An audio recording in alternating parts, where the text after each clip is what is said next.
And we are live. All right, we are live, special edition Jewcast.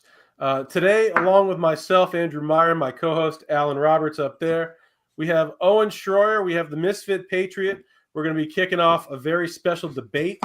Before we get started and they introduce themselves, I'm just going to let everybody know where this came from. Laura Loomer tweeted, a lot of right-wingers, LARP is America first. If you watch their content, they're cheering for Iran. How can you call yourself America first if you cheer for a regime that chants death to America? Why can't these people just be honest and say they don't like Jews? Just say it. Why are people so afraid of being who they are? Just say it. That's Laura. Owen responded, cheering for peace is cheering for Iran. This is a false binary. It's dishonest and disingenuous. This is why Israel is losing support badly. Misfit Patriot said, you fucking retard, don't cheer for peace. You're just obsessed with Israel's demise, and you conveniently never criticize Israel's enemies. So yes, you absolute fucking clown. You're cheering for Iran by default due to your idiotic hatred for one of America's greatest allies. Owen then laid down the gauntlet, said, I challenge you to a debate on the issue. Misfit accepted, and here we are. So first, I want to give Owen and then Zach a chance to introduce themselves, and then I'm going to lay out the debate rules. So Owen Shroyer, for the people that don't know who you are, Tim Pool style, who are you, Owen Shroyer? Thank you. Glad you could host this debate. Glad the Misfit Patriot and I could come to terms for this debate. Yeah, Owen Shroyer. I've been a political commentator, field reporter, talk show host since about 2012. I've been all over America covering politics. I've been working at InfoWars since 2016. I've hosted the InfoWars War Room since 2017. I have been through a lot for my politics, pretty much check off any box. Censored, swatted, sued, imprisoned, you name it. I've gone through it. And I do it all again because I love this country and I want to see a better America for everybody. And I think for tonight's conversation, it's also worth mentioning, I want to see a better world for everybody as well.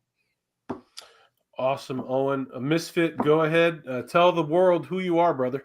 Yeah, very similar. Just political. I do political commentary, as a hobby. It's not my job, but I've also been, censored. I haven't been swatted, but I've had the police called on me. Just all the stuff that the left loves to do with cancel culture. And I too want to see a better world, which is why I think this is a good conversation for us to have. Cool. And then for people that don't know, this is Jewcast, just so people can get the bias out of the way. Yes, I am a Jew. Alan, not a Jew. We have had Owen on the show before, and I'm famously I'm known for questioning Senator John Kerry, 2007. One of the questions I asked him was, why didn't he impeach Bush before he could take us to war with Iran? So those are some of my priors. Check out the show if you'd like the debate. We had Owen Benjamin on. Anyway, this is going to be great. I have a coin, an actual coin, so that we can figure out who's going to go first. Owen is going to be heads. Misfit, you're going to be tails. I'm going to flip it. I promise I flipped it fairly. Tails, we're going to give Misfit first. And then we're going to do it 3 minutes for an introduction, 2 minutes for a rebuttal, and then 1 minute final blast off. And then we're going to let them go without any moderation. I'm going to throw in some questions later, and we might even take questions from the audience. So 3 minutes as soon as you start, Zach. Yeah. So Owen challenged me to a debate. I always accept debates for anybody that challenges me, as long as they're, I have a rule. If you're a real person, if you're not an anonymous account and you have a decent following, I will accept any debate. So that's why I'm here. And as far as what the debate topic is, I guess it's really the issue that he was referring to, where, talking about how if you want peace, then it doesn't mean you hate Jews. Now, I don't know Owen that well. I haven't watched his content. I don't know if he hates Jews. I don't think automatically that people who question Israel or question Iran hate Jews. I know he works at InfoWars. I know there are people that are, towing the line. I know they have people on there like Nick Fuentes, who I would say clearly has a bias towards Jews. But I think that a lot of people use their just asking questions to as a shield for their bias towards the Jewish people. Again, Not necessarily saying that is Owen, but based off of his response to Laura Loomer, it's the same talking points that I hear. So that's why I gave him that rebuttal. So I'm going to go through a few things in this debate. I just wrote down some notes, like, for instance, the threats to the U.S. from Iran, which there's plenty of. Khamenei, whatever the fuck you want to call him. Hope they took him out. There was rumors of that. His tweets calling America, the great Satan. I'm assuming Owen is probably going to jump in here with the talking point of Iraq versus Iran, where it's like, oh, it's just like Iraq with the weapons of mass destruction, even though it's not. And we're going to try to really drill down on why I think that America being in a partnership with Israel, taking on radical Islamic terrorism, and Iran, the number one state sponsor of terror, is a good thing. Doesn't necessarily mean I think we should have boots on the ground, but I think that we need to do it because we need to send a message to the world that the old ways of appeasing terrorists, leaving money on tarmacs, and making deals are over. These people are fucking trying to infiltrate and take over every nation that they come into. And they do, I don't care what anybody says, want to see every man, woman, and child in America either converted to Sharia law or fucking killed. It's their doctrine. So that's my position. And I'm happy to get into that with Owen. And thank you for having me. Cool. You had 18 seconds left. Owen, give me a sec to reset the timer. And I am crap at that. Go ahead, Owen. Well, I'll take a brief moment here, and then I can really just respond to some of the things that he laid out. I think, generally speaking, our relationship with Israel has cost us foreign policy-wise. I think that it's more than fair for Americans to be critical of Israel, considering that we subsidize its entire existence. We subsidize its healthcare, its education, and its military with our tax dollars. And then on top of that, we provide additional military support as well.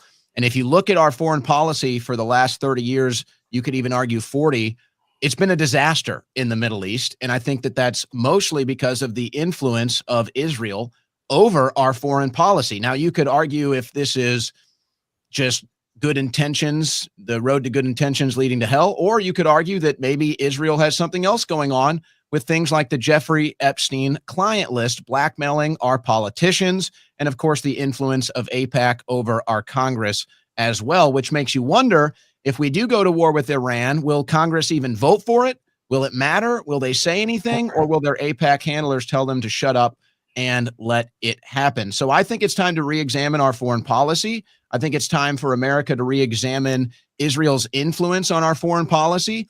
And I would say this is not opinion. This is just a matter of fact. And I don't know if anybody would disagree, but if you really care about Israel, or maybe more importantly, if you care about the people of Israel, then you have to realize that its current actions are putting them in a less safe position.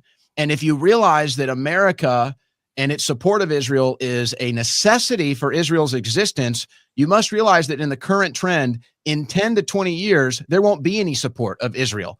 The boomers and the older generations that were propagandized into supporting Israel all this time, not to be morbid, but it's true, they'll be dead.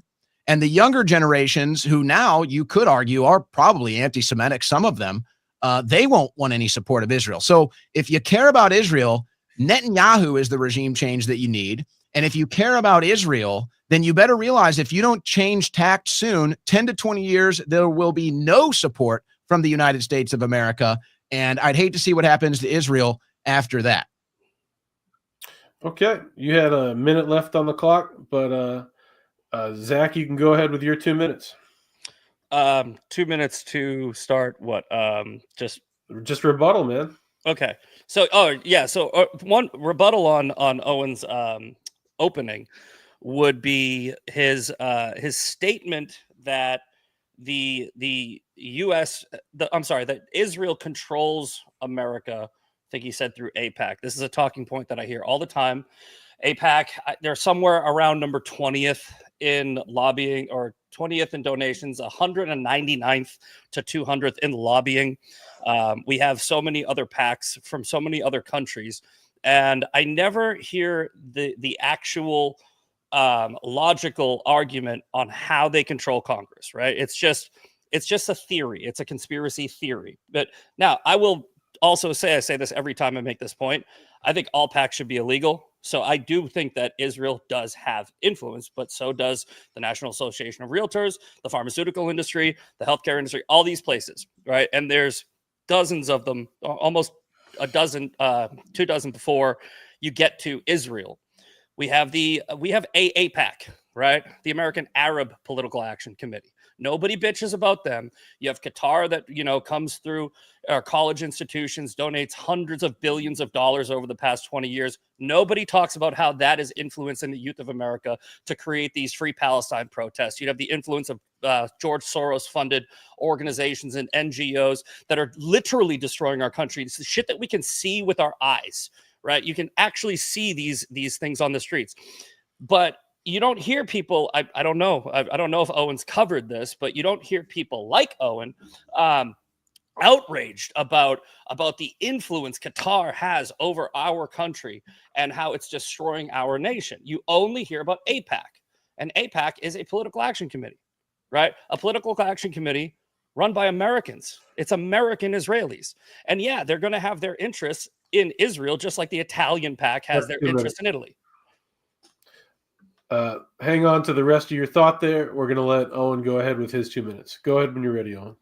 Yeah, so this is fun Israeli propaganda that he is falling for. What influence does Qatar have over the United States of America? You want me to rebuttal? I mean, well, I just want to know. I don't know what you're talking about. Where is the Qatari influence? What's $200 billion in college institutions doing in our country from Qatar? Okay. So you're telling me that Qatar donates to our colleges? What does Israel give to our colleges? I'm not sure. I'm sure you're going to tell me. Oh, wonderful. So you're telling me I could have a foreign country that actually gives me billions of dollars? I don't have to give billions of dollars to a foreign country? I kind of like that deal better. But that doesn't answer the question. Where is the influence? Well, I mean, like I just said, if you use common sense and deductive reasoning, you could see that Qatar, an enemy of America, that chance an enemy of America. You know, our most important air base is in Qatar. Yeah, you know, the base that we use to fuel Israel and deliver the military support is also in Qatar. Yeah, you know where Bagram Air Base was? Yeah, we have bases in enemy territories. That's like the Tucker Carlson talking. You realize that Qatar is a very strong ally of America, though. Like, how are they a strong ally of America? They're the number one sponsor of Hamas. They're sponsored. I thought it was Iran. No. They're an Iranian proxy. No. Oh, Qatar's an Iranian proxy. Yeah, they don't have their own money. They don't have their own oil money. They don't have their own leadership. That's just clowns. That's just a clown comment. But I mean, hold on. Why do you think that Qatar is our ally? Who put this Qatar thought in your head? Well, I'm saying no. What evidence do you have that they are an ally? What evidence do you have that they're not? I can play this game all day long. They are a very strong ally. Hold on, they chant death to America Qatar? In that region. Qatari leadership has been outspoken against America. You know they chant death to America in Seattle too? Should we bomb Seattle? They chant death to America in Austin, Texas. Should I bomb Austin too? Should I call Netanyahu to bomb Austin because somebody chants death to America? Where did the words hurt you? So okay, that was 2 minutes. Let's give Zach a full 1 minute to shut it down, and then Owen, you can have a minute, and then total free for all. I love how Owen's debate tactic is a false equivalency off the rip. So in Seattle, if you have some liberal that chants death to America, it's the same thing as these literal radical Islamic terrorist organizations that are continually showing a pattern of behavior of animus towards this country. I mean, you just had a completely different radical terrorist group, but you had somebody in New Orleans that was in Texas that was radicalized, drive through New Orleans in January through a crowd of people with a fucking ISIS flag on the back of his car. I don't understand why you people don't take their words seriously. Like, where did their words hurt you? Their words hurt you when they create action. The fucking Jewish, the two Jewish, the Israeli ambassadors at the Jewish museum that were just shot a couple of weeks ago when some dickhead was screaming "Free Palestine," those words turned into actions, and that's when they hurt us on American soil. I have never seen somebody that's saying that they're supportive of Israel shooting up people in America or blowing up people in America or doing anything that hates America, because they don't chant death to America. They chant death. They chant America's our ally. Go ahead, Owen, and then you guys can just have at it. Cool. Why do radical Islamists hate America? Let me ask you that. I don't care. Okay, so that just shows you how ignorant you are, that you don't want to search for answers. That's great. I'm glad you responded like that. You don't care. Thank you. Team America. They hate us, correct? As long as they hate us, I don't care why. Okay. If they hate us, so you don't care why. You don't want to reach root causes, and so that's why you lose debates.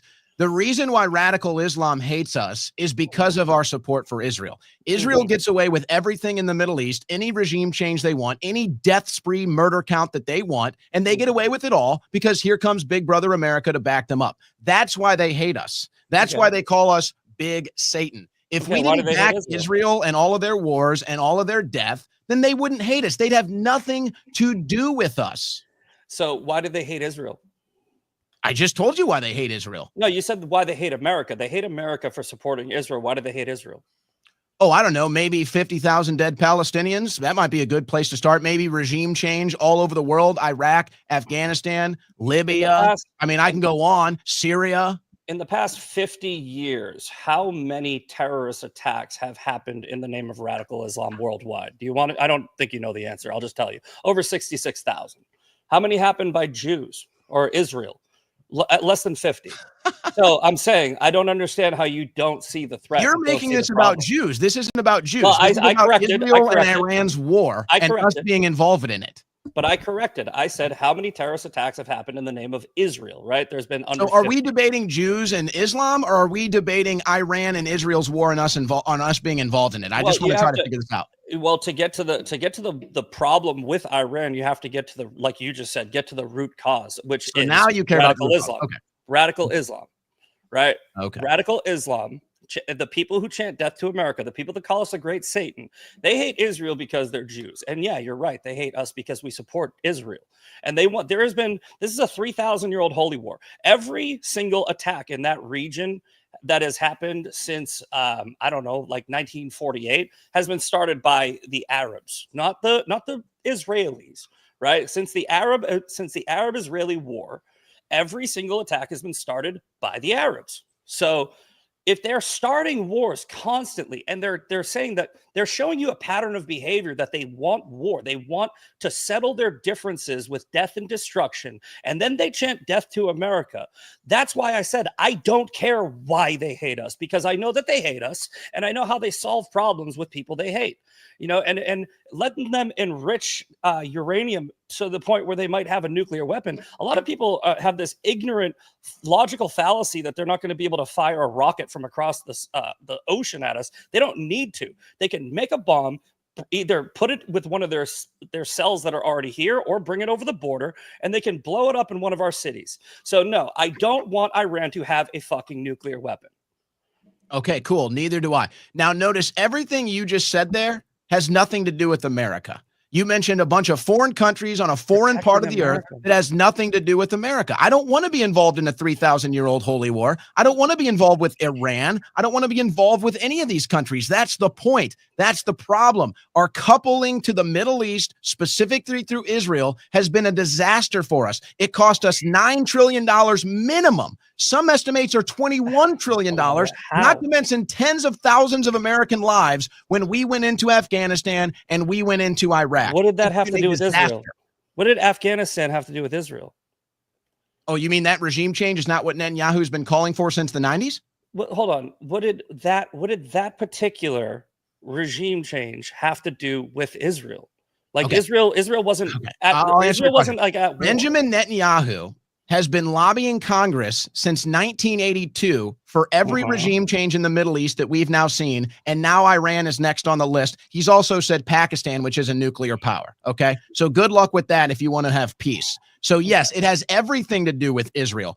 Who attacked us on 9/11? It had nothing to do with Iraq. It had nothing to do with Afghanistan. These are Israeli regime wars. It's like if you guys stubbed your toe, you'd blame Israel. I really don't understand. Like all right. So George Bush, by the way, the Iraq war was a fucking disaster. It was a clusterfuck, and George Bush should be fucking in prison for it. So you're not going to find any disagreement with me. I know you're agreeing with me. Thank you. No, this is beautiful. I will, because it's a completely different situation. You have George Bush, the corrupt cunt, who wanted to do a crazy, like, I guess, service to his homage to his father by lying and going in there and talking about weapons of mass destruction that weren't there and putting us into that region for 20 years, thousands dead. You're not going to find any argument with me. That's not what this. Yeah, you just want to do it all again. Cool. That's not, well, it's not the same thing, first of all. Let's hope not. It will be. If we get involved boots on the ground, 100% it will be. Guaranteed. Well, why would we even need to get involved with boots on the ground? That's Israel's already asking for it. What are you talking about? Netanyahu's already asking us to get involved. He's already asking for bunker busters and everything. We're already sending ships over there. Bunker busters aren't boots; they're bombs. Okay, cool. Because that's how they'll view it. It's just our bombs, and then they won't want to target us. Nice logic. I understand what you're saying, but look here: the Iraq War, right? This was a U.S.-led coalition of UK, Australia, and it had nothing to do with Israel, right? That's true. That's right. Israel didn't go boots on the ground. It was all us. Israel didn't even help us. They didn't even have a single boot on the ground. Well, hold on. But that was put together because Saddam Hussein was an evil cunt over there. And I think here we go. So what? Hold on. Again, right? But that war, right, was just an evil dictator that they wanted a regime change on. Right now, what we have is we have Khamenei, who's making threats to the United States. We have terror attacks already happening in the name of Islam in America, and we have tensions boiling up because they want to take out Western civilization. They like this is what I don't think that you guys understand. You have a September 10th mentality of this whole thing where you're just like, not my country, not my problem. And it takes a September 11th for people like you to wake up and go, fuck, maybe that guy Misfit was right and we should have paid more attention to it. I'm not saying that we need to go and all incursion, boots on the ground war. What I am saying is, I think America should give Israel the supplies they need to take out the nuclear facilities and take out the leadership. Yeah, no, I'm not saying. And by the way, I don't even say when I said give, I should have rephrased that. Let me ask you a basic question. Yeah, you've had a lot of time. Let me ask you a basic question. Do you think regime change in Iran will lead to peace? I hope so, but I don't know. You hope so? Probably no. Okay, and what does history tell us? What does history tell us? Well, what common sense tells us is leaving well enough alone. With I asked you what history tells us. History tells us that regime change gets replaced by other bad regimes. Okay, so we agree that it doesn't help. Your solution. So let me ask you this: Do you believe the official September 11th narrative? I don't know, man. I think the fucking you're basing your entire ideology and argument off of something you don't even know if you believe is true. What do you mean? Is that what you're telling me? What do you mean by that? Because you're gonna jump to September 11th and Jeffrey Epstein. Was September 11th shady? Yes. Did Tower 7 blow up by itself? No. Did the Jews do it? Also no. Like, that's the thing. You guys will not accept any other answer. You're the one that tried to pin my ideology on September 11th. No, and you're saying you don't even believe it. It's an analogy for the if I could step in for just a second. Owen's question was the same question that popped in my head when you said he has a September 10th mentality. Mm-hmm. Who do you think was responsible for September 11th?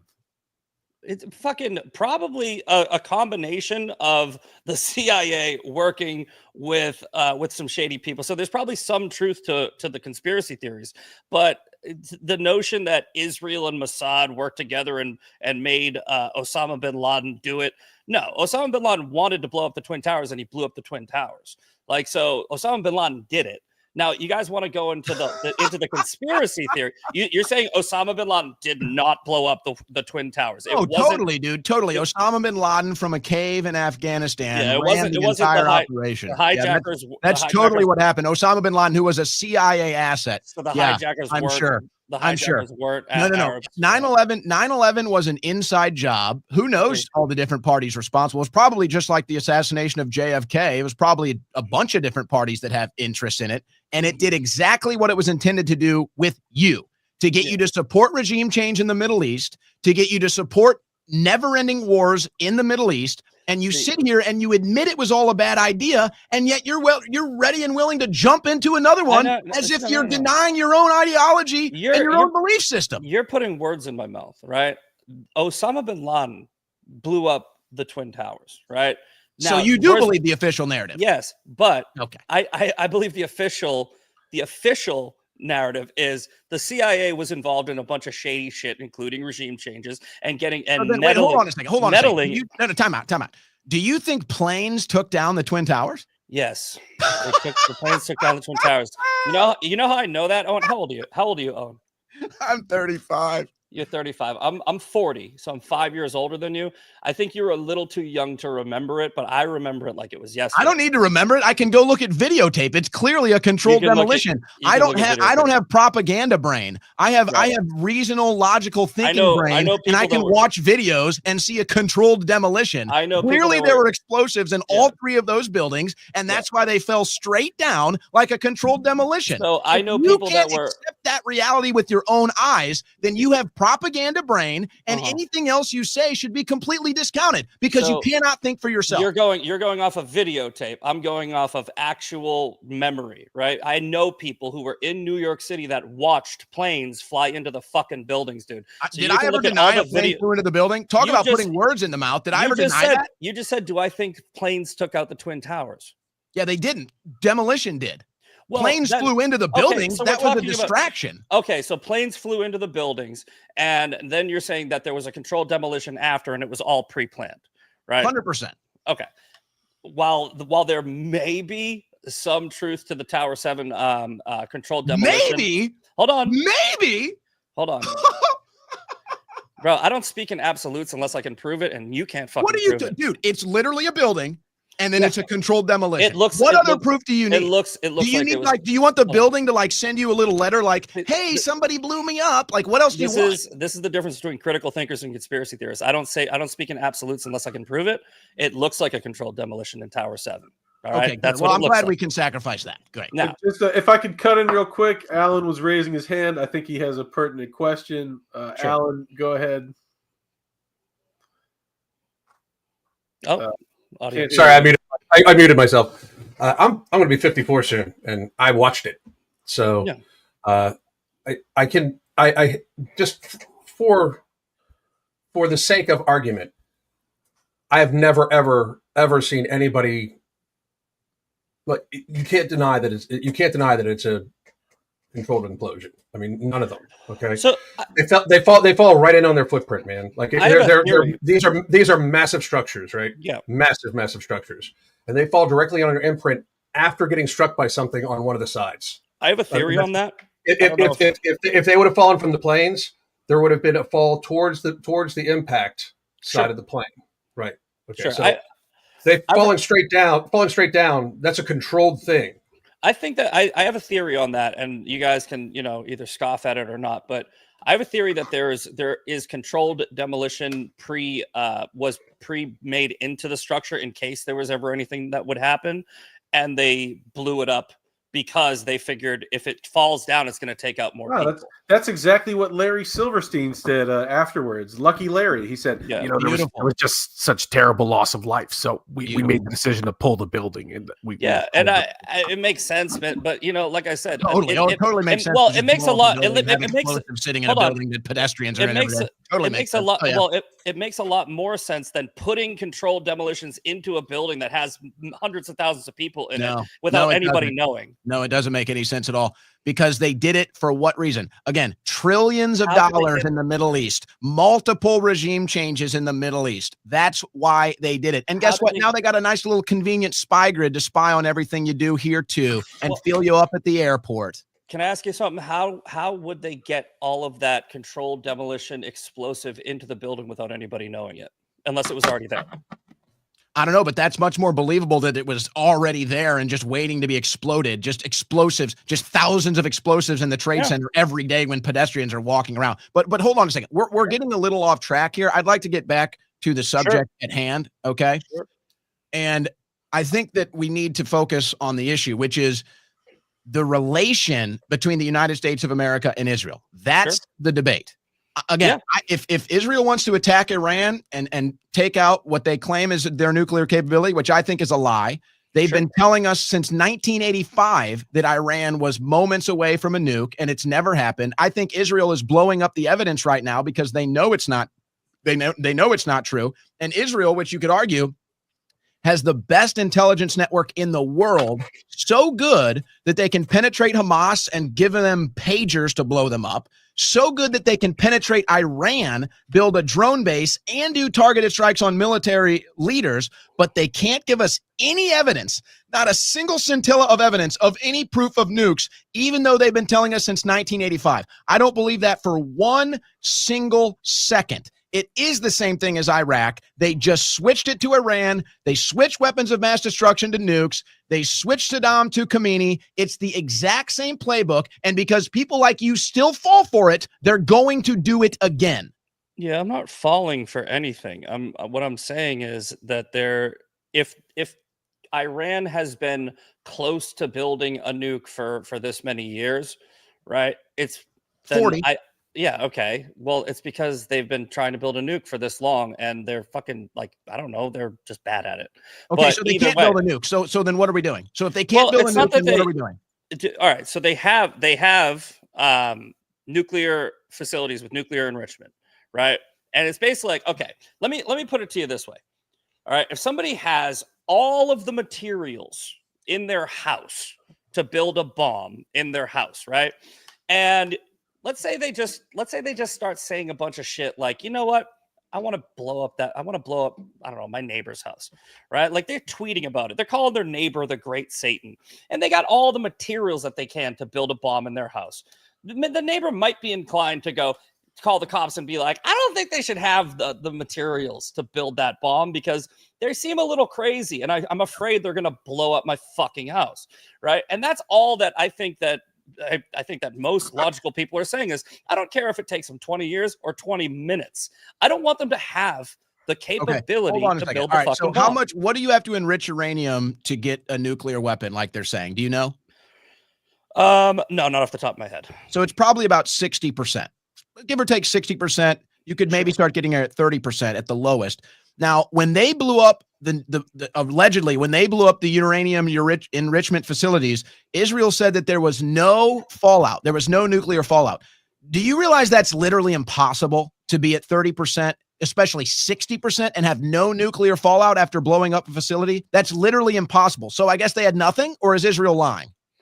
Okay, but Khomeini has come out and said and tweeted that he's like, if America can have a nuclear weapon, why can't we? Okay, well, you didn't answer the question, but I'm okay with that logic. Why does Israel get nukes and the Samson option, but Iran doesn't? How do you think Iran feels about that? They've shown a pattern of behavior that they're a responsible nation that can have nukes. No. Don't play this. Don't play this game. Don't play that because Iran doesn't care. Do you think Iran falls for that and says, "Oh, Israel's so much better than us; they can have nukes"? Making a logical fallacy and like a false equivalency for Israel and Iran is a ridiculous statement. It's like, why can Israel have it, but not Iran? Why can we have nukes but not Iran? Right? It's why is it that America can have nukes? You don't think that's a fair question? I think it's a stupid question to say that the people who literally chant death to America and the ideology that is responsible. I don't want Iran to have a nuke. So straw man me here. But Iran looks at Israel that hates their guts, wants regime change, and they have nukes. Do you think Iran is going to sit there and say, fine, we'll never have nukes? Of course not. Sure, I understand that Iran wants nukes, right? And I think that we're both in agreement that they shouldn't have them. So the argument here is you don't think that they can, so you don't think that anything should be done, right? And what's your evidence of that? What's your evidence that they have nukes? Because they keep on fucking telling us that they're enriching uranium. They're saying it. It's not like they say they want nuclear power for their country. Now, you may not believe that, but again, if you believe they're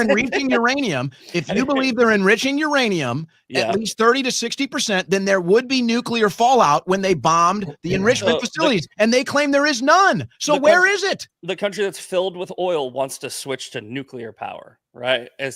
Why wouldn't they? Everybody should. They want to switch to nuclear power, even though it would be more costly. If I could step in for just a second, move the debate along a little bit.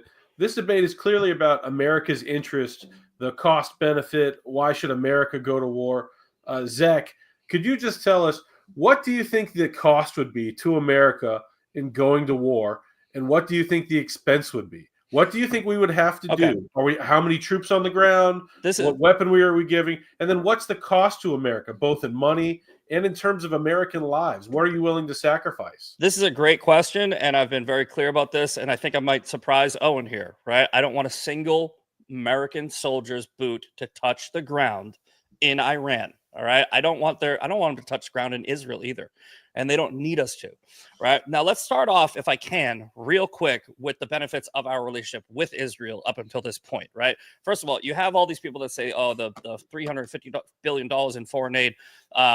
It's like, okay, the indirect spending, over an 11-year period, there was a net positive for America based on that offset our foreign aid to Israel of about $1 billion a year, right? Not a lot, but that's enough. And then we have the strategic intelligence sharing operations. We have all this other stuff that we can go into, but let's just go from a selfish monetary capitalist fucking viewpoint. We make money off of our relationship with Israel because we sell them weapons. Now, what do I want us to do? And that's why they call us the Great Satan. Yeah, go ahead. So I want us to sell Israel weapons to win their war. But I do think that we have a vested interest in making sure that Iran, under its current leadership, right? The IRGC, the Iranian leadership right now is an evil regime that hates Israel and hates America. Now, the solution that Owen has is, I don't care because they'll just be replaced by somebody else and they will also hate America. Okay, we'll cross that bridge when we get to it. But right now, what we have in front of us is a terrorist regime, the #1 state sponsor of terrorism around the world. And as I stated, in the past 50 years, we have over 66,000 terrorist attacks from this ideology. And I think that it's pertinent to get in front of that and go, okay, these people are bad news. We should at least stop these people. And then, yeah, sure. If they have a regime change and it's just as bad, we'll cross that bridge when we get to it. But at least right now, we need to stop these people from doing the bad things that they clearly want to do and have alluded to. But so to answer your question, sorry for that long-winded. To answer your question, the cost to America, I think, would be low because we would be selling weapons. And I think that it wouldn't be like Ukraine. You just give them money. I want us to sell them weapons, and I want us to provide air support and any type of aerial support as long as it doesn't put an American soldier's life in danger. That's what I think it should be. And you don't think that would have any blowback from the people that you claim hate America and want to kill Americans? What are they going to do? Oh, okay. Like, perfect. So then we don't need to get involved then. No, but I'm saying we won't do anything either way. Beautiful. Right, so I'm glad that we reached that conclusion. No, but if we go bomb their fucking nuclear facilities, what are they going to do? Like, tell me. I don't know. Ask Israel. What capability? Why don't you ask Israel what they're going to do? Why don't you ask the people that are living in bomb shelters right now? They just fired like a barrage on Israel, and there was only 11 casualties. So according to what? You don't know that. There was 11. That's what the reports are. I mean, okay, great. So you're okay with 11 people dying? No, I'm not okay with it. I'm saying no, you justified it. You said it's good. I'm saying that if Iran fires all of their artillery at a country the size of New Jersey and can only take out 11 people, what are we worried about? We should go over there. I agree. We shouldn't be worried about Iran. Thank you. Now you see it my way. Exactly. We shouldn't be worried about Iran. It shouldn't be our issue. I'm glad that we've reached this conclusion. But see, why don't you seem to care about the Israeli people? They're living in bunkers right now because of what Netanyahu did in Iran. They're literally living in bunkers with air raid sirens going off. Is that the life you want for Israel? They're not living in bunkers. I know plenty of people in Israel. My friend was in his apartment while they were going off. They moved to the shelters temporarily. Then they go right back to their apartment. Great life. And you know what? That's the funny thing. You say that like it doesn't prove my point. They're constantly having to move to shelters and air raid sirens going off because they are constantly being attacked by I'm going to say by proxy, Iran, right? Iran is constantly trying to kill. Yeah, Israel does nothing. Israel does nothing. You know, the state of Israel has killed more people in the Middle East than any other country in the Middle East in the last 50 years. How the fuck are you even getting to that logic? What's that? Where's your source? Well, you've got minimum 50,000 in Palestine, maybe 100. You're taking the numbers from the not to mention the wars in Syria, the wars in Jordan, the wars in Lebanon, the wars. How are they responsible for the war in Syria or the war in Jordan? What are you talking about? They just got the regime change they wanted. Now they have an Israel-friendly president who's willing to engage in their war in Iran. Assad wasn't, so they overthrew him, and now they got a new one. Oh, so Assad, tens of thousands of people died in the process. Again, you stub your toe, you'd blame Israel. Israel's What are you direct. blame Israel? We're having a conversation here, dude. Israel's direct conflict is with Hamas and the Palestinians. Okay, that's the only conflict that you can. Oh yeah, count right. the deaths in. They just struck Iran. They've struck Jordan. Well, yeah, they've struck Lebanon. Well, give me a break, dude. On. What world do you live in? Lebanon, Jordan, and the surrounding areas are all firing rockets into Israel. Right? That's why they have so that it looks Iron like Dome. Israeli leadership does a great job with peace, doesn't it? Are you saying that they shouldn't fire back when surrounding When did Arab I say nations that? fire? I'm saying I don't want anything to do with any of these psychotics. Well, They're all psychotics. All of them. All they do is fight all the damn time. They're always firing rockets at one another. I want nothing to do with them. It's time to get out of there. All they know is death and chaos and destruction. And now it's coming to our country. Now it's coming to our homeland. And yes, every time we get involved in another Israeli war, the threat against the United States ramps up. I want nothing to do with any of it. Any of it. Yeah, that's a coward approach, man. It really is. Oh, it's an America first approach is what it is. Why don't you go to Israel, coward? Oh, I'm a coward. Go sign up for the IDF, tough guy. Go sign up. Go be like Caitlyn Jenner. At least Caitlyn Jenner dresses up like a woman and goes over to Israel with the support. Why don't you go over there, buddy? Come on, tough guy. Come on, big tough guy. Go over there and fight. Put on the fatigues. Go fight, tough guy. You're so tough. You're just soft, bro. You're just soft. You think that America? You're like, I don't want us to get into a war because I'm scared. We won't be. America used to be feared and respected around the world. Why do you think so little of America and our military that we would be scared? I'm the one that thinks little of it. You're the one that wants to use it for foreign entanglements. But I think little of it. Entanglements. I want to use it. How many more Americans do you want to die in the Middle East? How many more? I just told you none. Okay, so then we don't get involved. Do you get that or not? What do you mean? Why? Why wouldn't we? They chant death to America. So you want America involved. You can't make up your mind, bro. How many attacks in the name of Islam have there been on American soil this year? Just the big ones. I don't know, 10? Okay, yeah. So, I mean, yeah, it is more than that. But, I mean, we just go with the ones on the headlines. You just had the guy that was, like, holding 2 Molotov cocktails and fucking throwing them at Jews in an illegal alien who came in here because of a bad open border policy. And what was his ideology? His ideology was radical Islamic terrorism, right? Okay, cool. What? What's your point? You had the in the New Orleans, you had the guy that strapped the ISIS. What is your point? What does this have to do with the Iran war? This is about that ideology and how they want to come to America. Oh yeah. How many Muslims are there on the planet? Billions. Yeah, you think they all want to kill Americans? Not all of them. Enough of them. Thank you. That's good. All right, so I'm glad you admit that. That's a good point. If it's 10%, if it's only 10%, which it's more, it's a lot more. But if it's only 10%, that's 200 million. That's 200 million people that want to cut you're distracting. I'm not denying that Islam is not compatible with the West, and I don't like the fact that we've imported all of these radical jihadis. Do you know why they came here? Because we blew the hell out of their countries. Because we got involved with Israel and we blew the hell out of their countries, and now they're coming here. That's why they're here. Because they've been relocated because we destroyed their country. Why did they go? Why did they go to Europe then and do the same thing? Why is it always our fault and Israel's fault everywhere they go? So you look at Germany, you look at the rape statistics that have gone through the roof. You look at the UK, you look at the rape gangs and the fucking stabbings that are happening. You look at Russia. Yeah, why are they there? You look at Russia with the bomb. Russia's like buddy with Iran, but they still go over there and they fucking shoot up a fucking concert hall. Dude, you don't get it.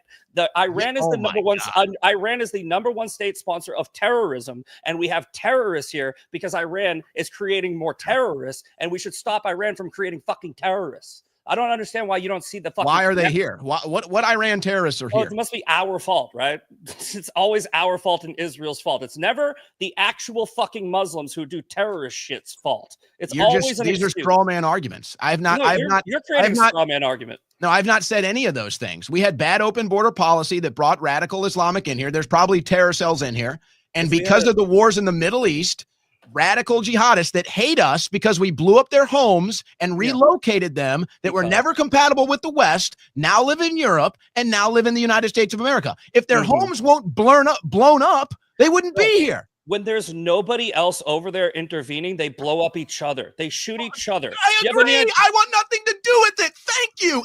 Amen. Dude, Stop it. It's like cancer that's going to spread whether you get out or not. Why does it spread? Dude, we don't have to let it all in. We don't have to do with any of it. We can totally decouple. Decoupling and isolationism. That sounds really great. Isolationism. Here comes the next one. Here comes the next talking point. Let's go. It sounds really great on paper, but when you just let your enemies just go run around and fucking do their own thing, and you go, I'm out of it, they start conspiring against you. They grow and they fortify, and then they come over here. That's exactly how it is. Yeah. That's exactly how it is. Yeah, we get less involvement in the region, and then they're more inclined. Look what happened with fucking Hitler. Hitler was an isolationist. How did that work out? They fucking regrouped, and he created. I was wondering how long it would take to get to the Holocaust, World War II. It actually took longer than I thought. Good job. It only took you 45 minutes. Okay, so what's your solution? Your solution is get out of the Middle East, come to America, strengthen our border, and just hope for the best. Is that your solution? Hope for the best. What does that even mean? Hope for the best. Because we have plenty of them here, right? We already have terror cells here. Okay, so deport them all. Yeah. Okay. It's like I said, you're just saying words that like, oh yeah, in this utopian scenario, which doesn't actually work pragmatically in reality. You're saying, okay, get everybody out of there, right? By the way, that would also kill our trade, our resources, and all the fucking relationships that we built over the past, 50 years. No, but let's just get out of there. Let's just cut that off, and then we wait a minute. Hang on. Because I'm old and I just want to check on something.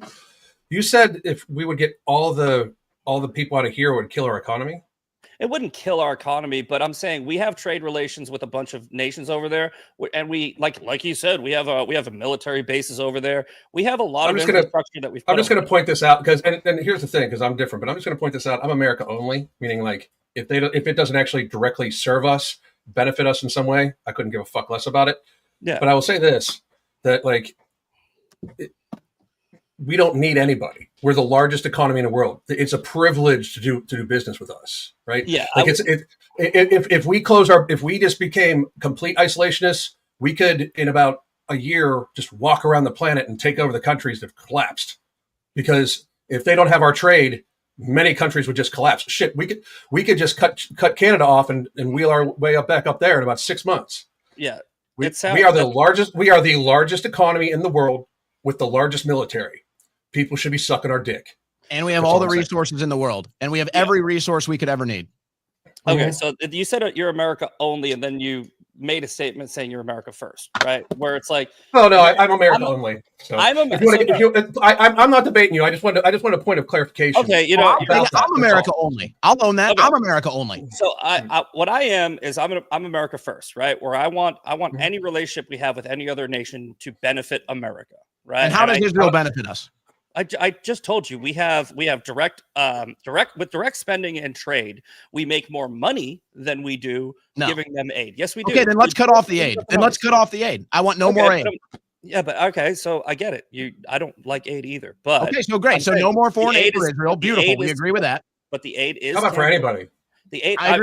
I agree too. We can all agree on that, but that's not our policy, and I don't think we're going to get any administration to change it because that's the problem. No, we can agree there. We can 100% agree there. Right? Like I said, I don't like PACs. I don't like aid. I don't like giving money to anybody. I don't think we should. But if you ask me a simple question, I'm going to give you a simple answer. What is the benefit? The money that we get in trade and direct spending does outweigh the money that we give in aid. So that's a net positive for America. So our relationship with them, just from a pure monetary standpoint only, is a net positive. Just monetarily. Are you including the money that we give them and then they buy American planes and yeah, I've run the numbers. I did a video on this. It's a subsidized network. We send them the money and they just send it back. They just basically launder it. It's not really. I've done a video on this and I broke it down a long time, like months ago. But if you really break down the numbers, so your argument is that America is financially stabilized by Israel. No, what I'm saying is that if you have a partnership, like if you have a partnership with anybody, just like in regular business, right? If you're trading product and they're buying product from you, and you're, let's say, giving them discounts, right? So let's call the discounts foreign aid, right? Like you give somebody a coupon code or something like that, and then the amount of money that they bring in through business, there's a net positive at the end of it. You look at the net gain and we have a net gain based on our relationship with Israel. In the past, I think they did it for 11 years. I broke down all these figures. Well, I don't know where you got your fingers. The U.S. trade deficit with Israel is $7.4 billion, and that's on top of the aid we send them. So we're looking at about a $10 billion deficit with Israel. So it doesn't sound like a good trading partner, actually. Now look at direct spending. In direct spending, how much do we make? I think it was 11 billion. Sorry, 11 billion. So like I told you at the beginning of this, you just got the number right. It's 10 billion out, 11 billion in, which is the deficit adds all of this thing. That's an aggregate. We are at a deficit with Israel, and that's not even counting the foreign aid. So when we count the foreign aid, we're at least $10 billion, maybe 20 in the hole every year to Israel. Bilateral trade was 50 billion annually in recent years. You have other, like I said, I'm not gonna try to. We're off base again. This has nothing to do with the war in Iran. I know you asked me a question. Nothing to do with. You asked me a question. What's the benefit of being Israel's ally? And I just told you. And we can't. And I think here's the realization. Here's the realization that everybody's coming to, and maybe you'll get there, maybe you won't. I don't know. The cost benefit of our relationship with Israel is clearly a cost. The costs clearly outweigh the benefits. It's not even close. They make the United States less safe.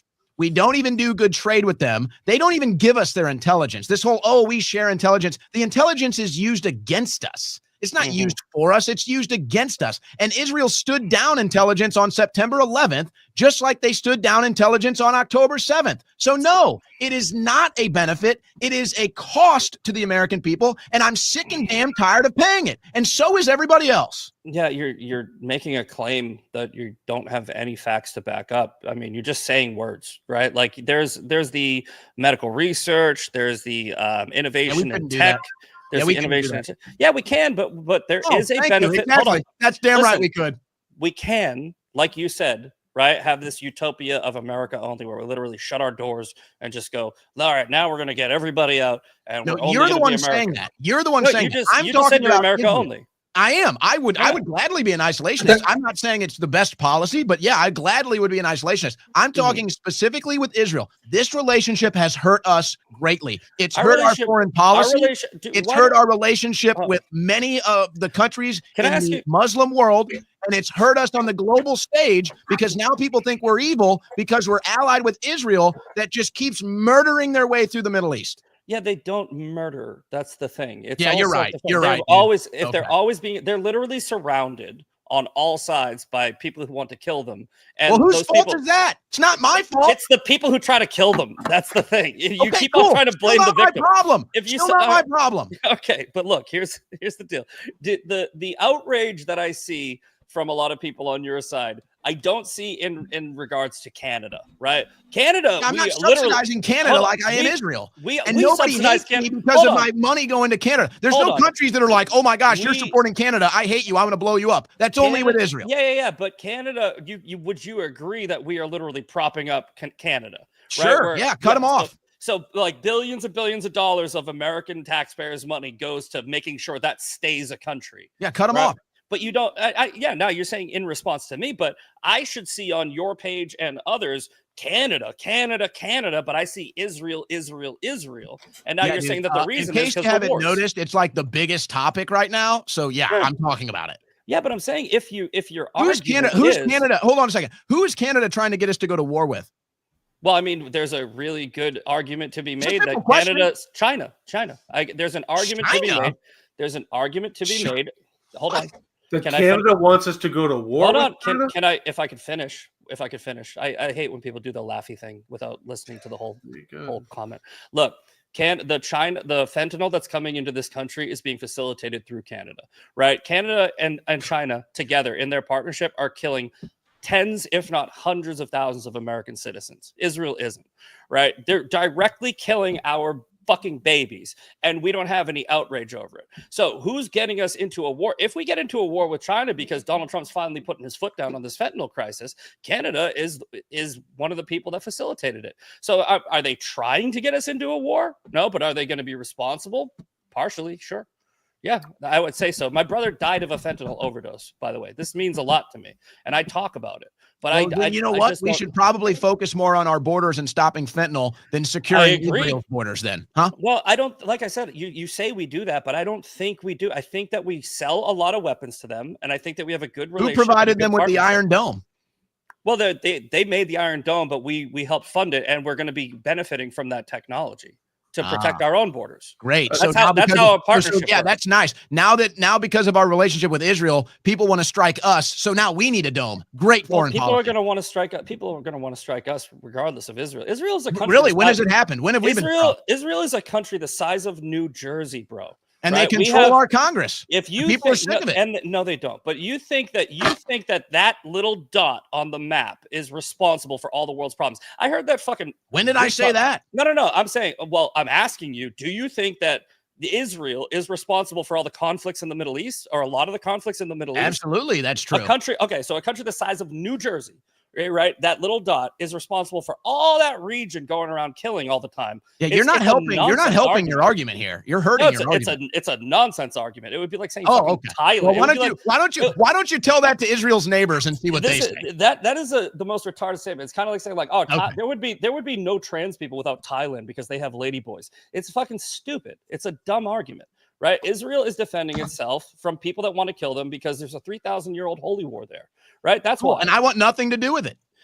That's cool. You don't have to have anything to do with it, but really, because you even said it's on our soil now. Is it on our soil? Based on the Arab hatred for America that's going to exist with. So it is on our soil. They're going to hate us with or without Israel. Exactly. Oh, okay. In fact, so it is on our soil, and so the 3,000-year-old holy war is now on our soil because of our involvement in the Middle East.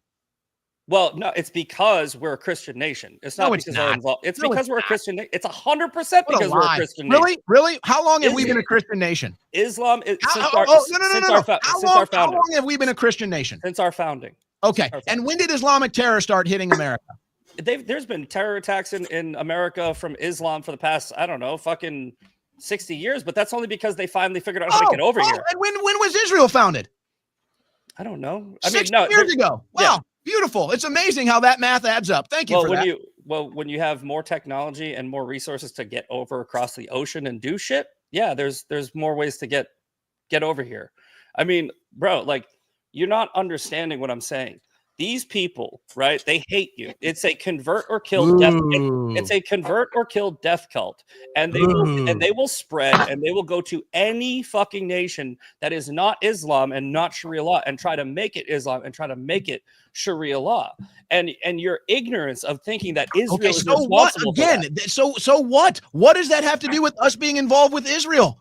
Israel, like I said, our relationship with Israel is just an allyship based off of a mutually beneficial relationship that we have with many other countries. Hey, gentlemen, hang on. So is the premise that, it's no matter what, all Muslims bad? Not all Muslims, all radical Islamists. Yeah. I mean, what's the difference? So what's the difference? Well, there are peaceful Muslims that have to ignore their religious doctrine. There's billions of them. And I agree with that. Yeah. Now, how do you tell the difference?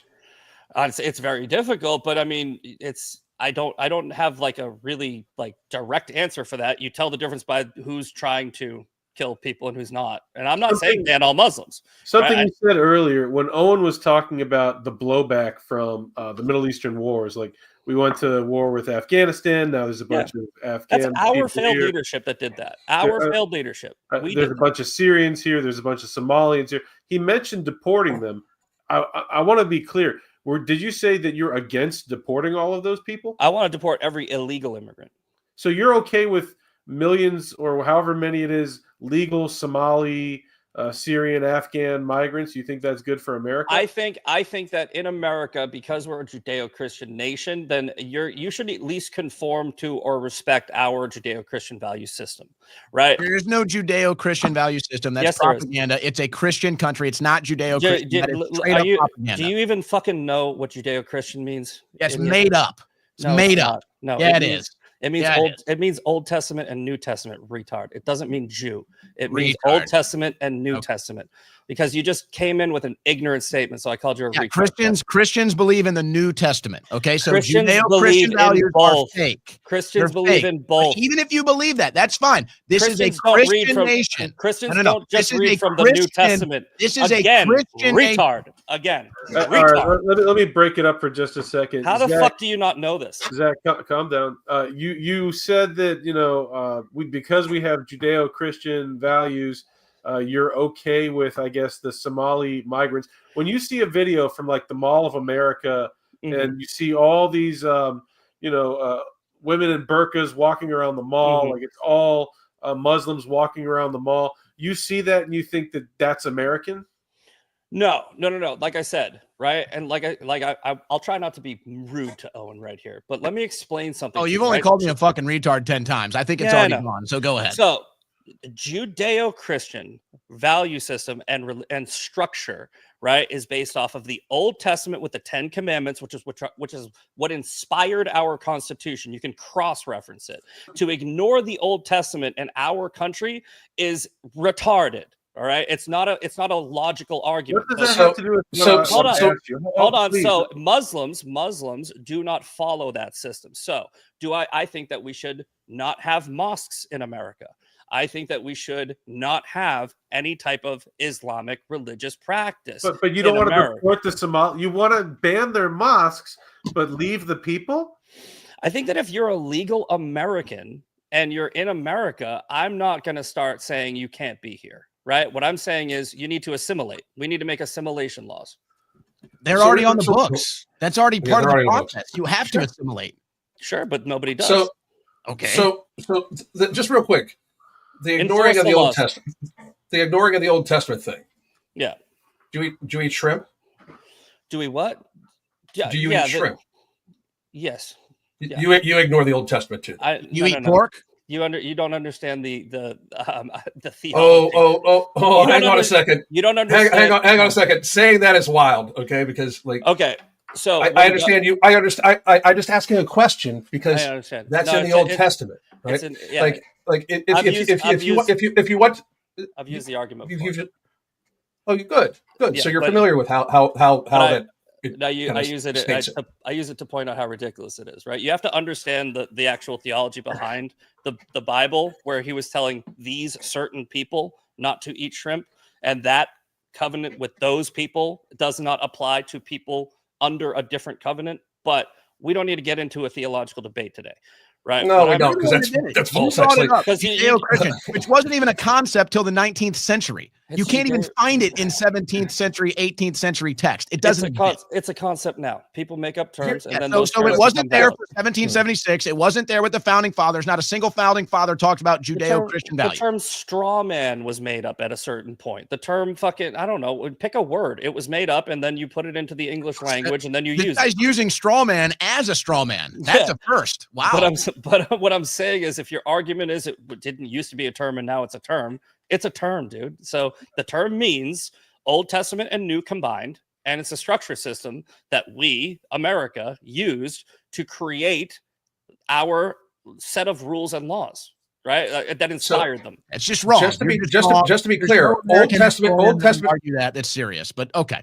Old Testament plus New combined would look very much like Orthodox Jews that go and get communion. You know that, right? Do you think that Christians only read from the New Testament? No, absolutely not. Okay. So here's you keep talking to me like I don't know what I'm talking about, and that's kind of funny. But about this topic, I called this was going to be a 2-on-1 debate, but I don't care. No, it's not. It's not. It's not. I'm not debating you. I'm not. I'm trying to get point of clarification because, like you said, people like these people listen to the Old Testament and others ignore it, and I was pointing out that if you don't like it, that's such an easy argument to make, but yet it's not actual truth. Like there's so much in the Old Testament that is ignored just by you sitting here. Because you don't understand. There's excerpts from the Old Testament. Hold on, where God is talking to Moses and giving him laws and rules, and there's things about circumcision, and there's all sorts of stuff in the Old Testament. It's not a commandment that applies throughout time. It's specifically tailored for the group of people that he's talking to, like the shrimp thing. Now, what I'm saying is, The Christians, which is by the way a damnable offense. It's not though. Let's not do the whole thing right now. Let me just let's just. We're not doing the whole thing. Let's just sum this up. All right, Christians, Catholics, Protestants, Christians, all Christians, right? They read from the Old Testament, which is the Torah, all right, or the Tanakh, and the New Testament. They combined them and they take the parts where they are absolute truths that transcend time, like like the Ten Commandments applies to Christians, right? But he gave it to the Jews. Right, so we follow the same laws as what? The Jews. Wait. You said Christians were there for the 10 Commandments now? No, I said that Moses, with the tablets, with the 10 Commandments that he applied to the Jews, applies to all people throughout time. Shrimp is a completely different thing that's in the Bible. All right, so like they're two completely different things. We follow. So do you listen to the Old Testament or don't you? Let me listen. you listen to it properly. I don't want to get stuck in the yeah. Let's move along for the theological debate. To be fair, I think I've thrown like 3 questions at Zach and none at Owen, so I'll toss one Owen's way. Owen, in the Zach scenario where the U.S. keeps all troops out of the war, that miraculously Israel does not need any U.S. intervention to accomplish their goals. Do you see it the same way that you see the war in Iraq, or do you see it the way that Hezbollah versus Israel turned out to be more of a regional conflict? What we've seen since the first strikes on Iran is that luckily it looks like the world is going to mostly remain neutral or disassociated. Thank God. Because you could easily start drawing battle lines, Pakistan, India, Russia, Ukraine, NATO, everything else. It looks like for right now, they're kind of staying neutral. And I think that's because everybody's kind of try to wait and see what's going on. Another factor would have to be China, considering China gets a third of its oil exports from Iran. But I think China probably figures as long as we're getting our oil from Iran, we don't really care who the leader is. But if they feel like that's threatened, then they could also have a battle line drawn there. Here's what I think about politically. So aside from the geopolitics shakeup of it, that is kind of maybe an unknown factor right now, but is still kind of remaining isolated just between Israel and Iran. Here's to me what will undoubtedly happen with American politics if it goes the way of the Iraq war. If Trump gets us involved in Iran, and whether it's boots in the ground or air support or whatever it is, the Republicans will lose the House in the midterms and they will lose the presidential election in 2028. Just like they did after the Bush years, and you will usher in a Gavin Newsom Cortez ticket because there will be so many MAGA people that are disenfranchised and pissed off with another foreign war. They won't vote in the midterms, and they won't vote for a Republican in the general election. So any further involvement in this Israel-Iran conflict will blow up the MAGA coalition. It will blow up the populist leverage that we've gained politically in the last 10 years, and it will deliver power right back to the Democrat Party in 2 years and then the White House in 4 years. Okay. And in the scenario where the U.S. stays out of it and it just stays regional, something like Hezbollah versus Israel, where Israel was able to handle it, the U.S. didn't get involved. Do you look at it the same way, or do you look at it like maybe if it stays regional and the U.S. stays out of it, that it doesn't have blowback both onto the U.S. in terms of terrorism and onto the Republican Party and the MAGA coalition politically? I think we've already crossed that threshold. I think there was a chance that you could keep it all toned down and you could isolate it into the specific region, but not anymore. I think now with the strikes continuing to go back and forth, whatever is going to happen in Tehran in the next 24 hours after the warning was issued by Trump, I don't think you can keep it isolated now. Now, I have hopes that Trump can keep us out of this conflict, but right now it's a complete disaster. This is really the worst Trump has looked probably since COVID or January 6th. And Netanyahu has addressed our nation 3 times. 3 times we've been addressed by Netanyahu in front of an Israeli flag, not once from President Trump. So Netanyahu is now controlling the narrative. It does not look good. I don't understand. I think I understand why Trump isn't talking, because he knows his base doesn't want this. He knows he's hearing the blowback. That's why he lashed out at America First. That's why he lashed out at Tucker Carlson, because he knows his base doesn't want it. But now he might be in too deep. Maybe he already decided we're going in. And so it's not a good look. So I would say it can't be isolated now. It's going to get worse for Israel. It's going to get worse for Iran. And regime change is inevitable somewhere. It might happen in Israel, and that would probably be the best for the region. It might also happen in Iran, and that would be great for the Iranian people. Either way, my argument is the same. The United States of America needs to stay out of it and decouple with the Middle East until they can figure their shit out. They've been warring and whoring for 3,000 years. I'm out. America is out. It's time to make America great, put America first, and leave all this nonsense behind. We tried to fix it. We never did. It's time to get out. Zach, I'm sure you want to respond, but let me get one more question to Owen, and then I think it'll level out the amount I've asked you both. Sure. Owen, Trump warned Iran 60 days prior to Israel hitting them, and then Israel struck. So he had advanced knowledge of what was going to happen. It looks like his warning today, evacuate Iran, that he knows what's going to happen next. So if this all goes forward, do you lay it all at Trump's feet, or is there any possibility to you that there is nothing he could have done to stop Netanyahu? Do you think the same thing would have happened if Kamala was president? And what more do you think Trump could have done to prevent any type of conflict that already kicked off while Biden was president? Well, it's hard to say what would have happened if Kamala was president. So I hope you don't get mad. I'm going to pass at that since it's not a reality. Thank God.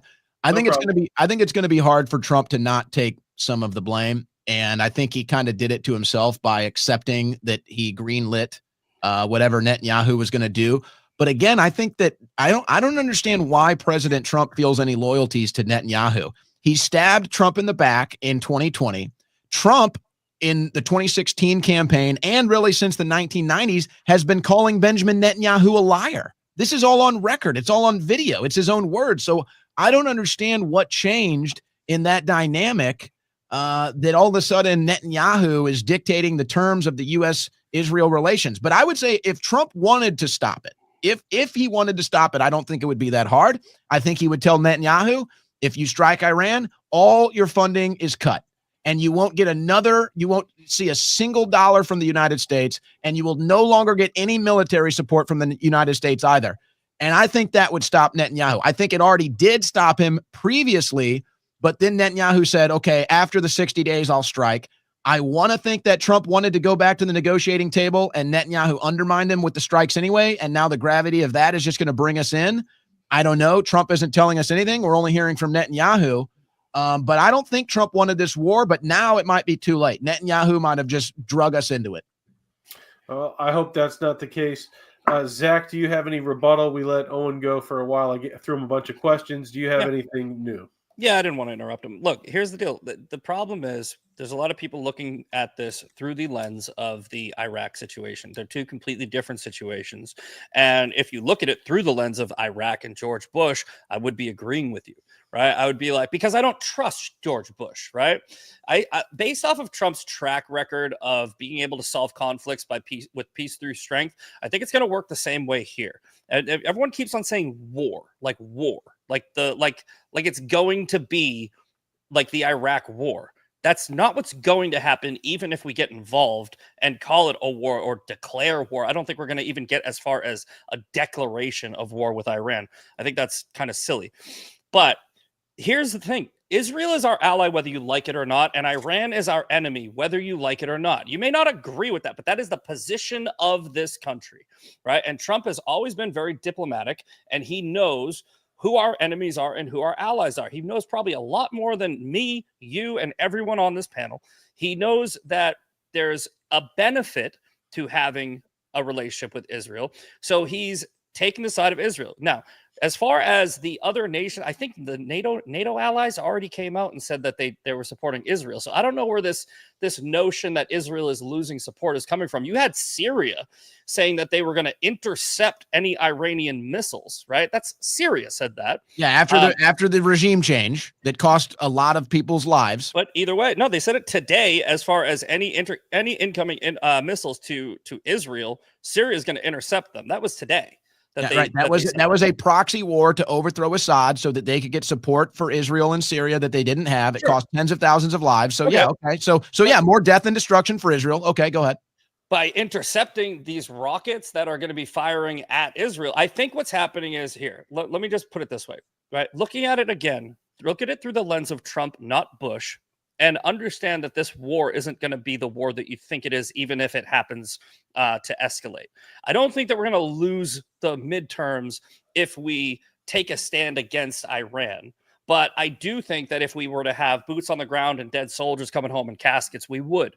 So I agree with Owen to a certain extent. I just think that he's incredibly naive about how this is actually happening and what's actually going to be conducted in resolving this conflict. Again, you take out the nuclear military facilities, you take out the top leaders, and there are enough people in Iran right now that are just that are tired of the regime that will overthrow it themselves. All it really needs is a push. And Israel, who just took out all of these leaders, again, I got to give Israel credit. Like this is a country the size of New Jersey, and they've taken out, I would say, 85% of Iran's top leaders. And Khamenei is nowhere to be heard from. A lot of people think that he's already dead.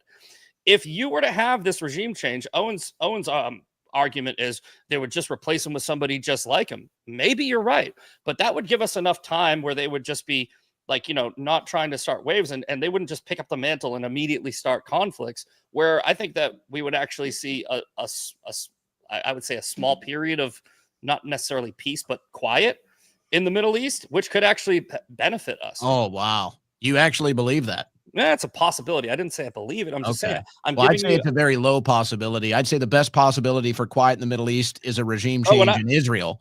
I got a question. I got a question for you, and I really mean this. Like, I want you to answer it honestly. What do you think would happen if Israel just ceased to exist in the Middle East? Like, what are you like? Because I think that what you're coming from a place where Israel seems to be an instigator just by being there. If let's just say, like Alex Jones asked Nick Fuentes, if you were to remove all the Jews off the earth and put them on the moon, do you think that like all the world's problems would go away? And that idiot Nick Fuentes was like, yeah, a lot of them. What do you think would happen if Israel just wasn't there in the Middle East? Not Jews, just the country of Israel. Well, I don't think it's that simple, but I'll try to answer that question. Let me be a little more specific.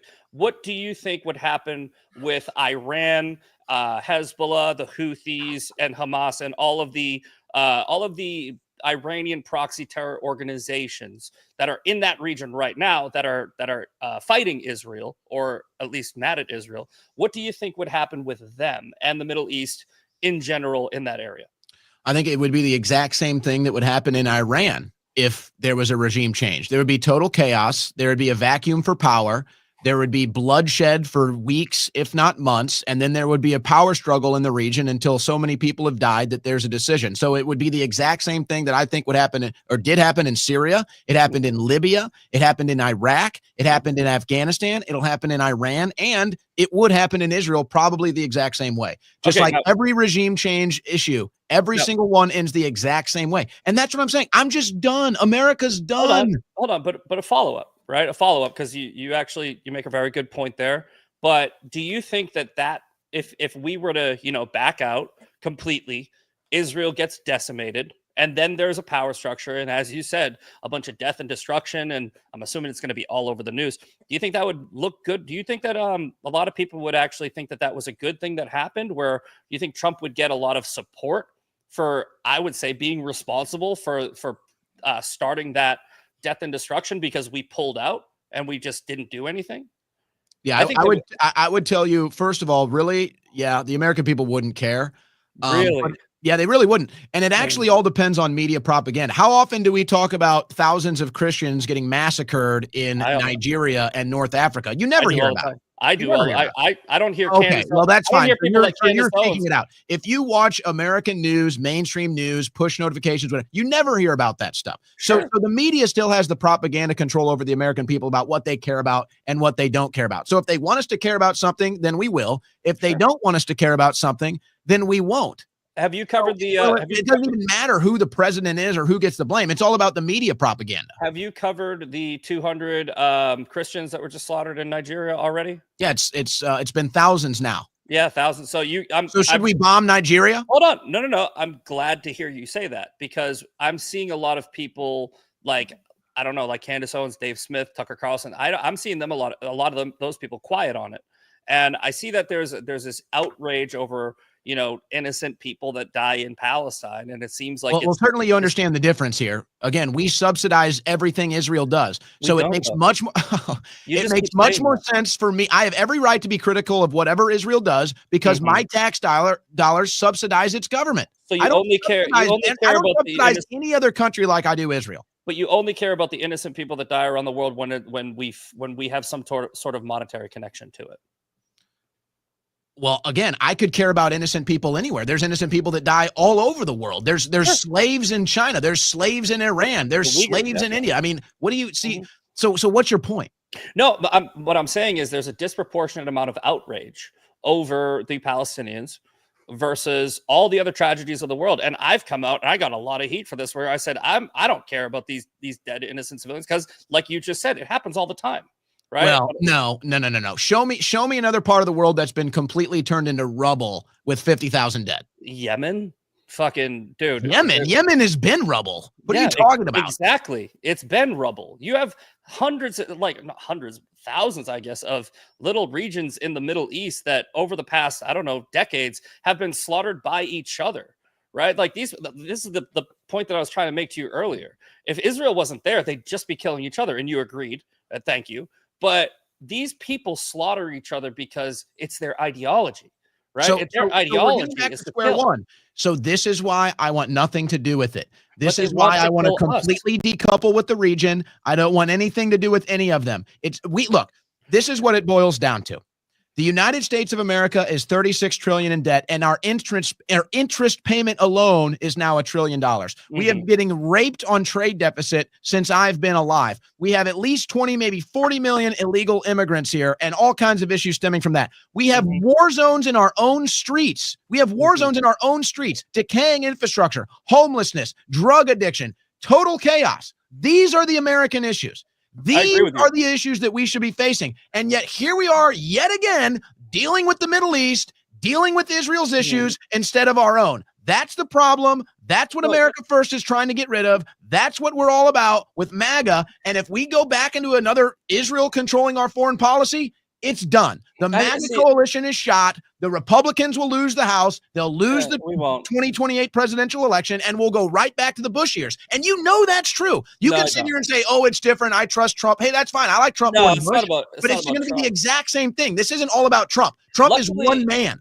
This is a repeat of history. No, luckily even Trump knows. Luckily for us, Democrats are still retarded. They're the worst fucking and they haven't gained back. Republicans are retarded too. Yeah, well, if you follow the news all the time, but I think the general population, they're gonna ride that Democrats pulling that Kamala move with Biden and everything for at least a few years.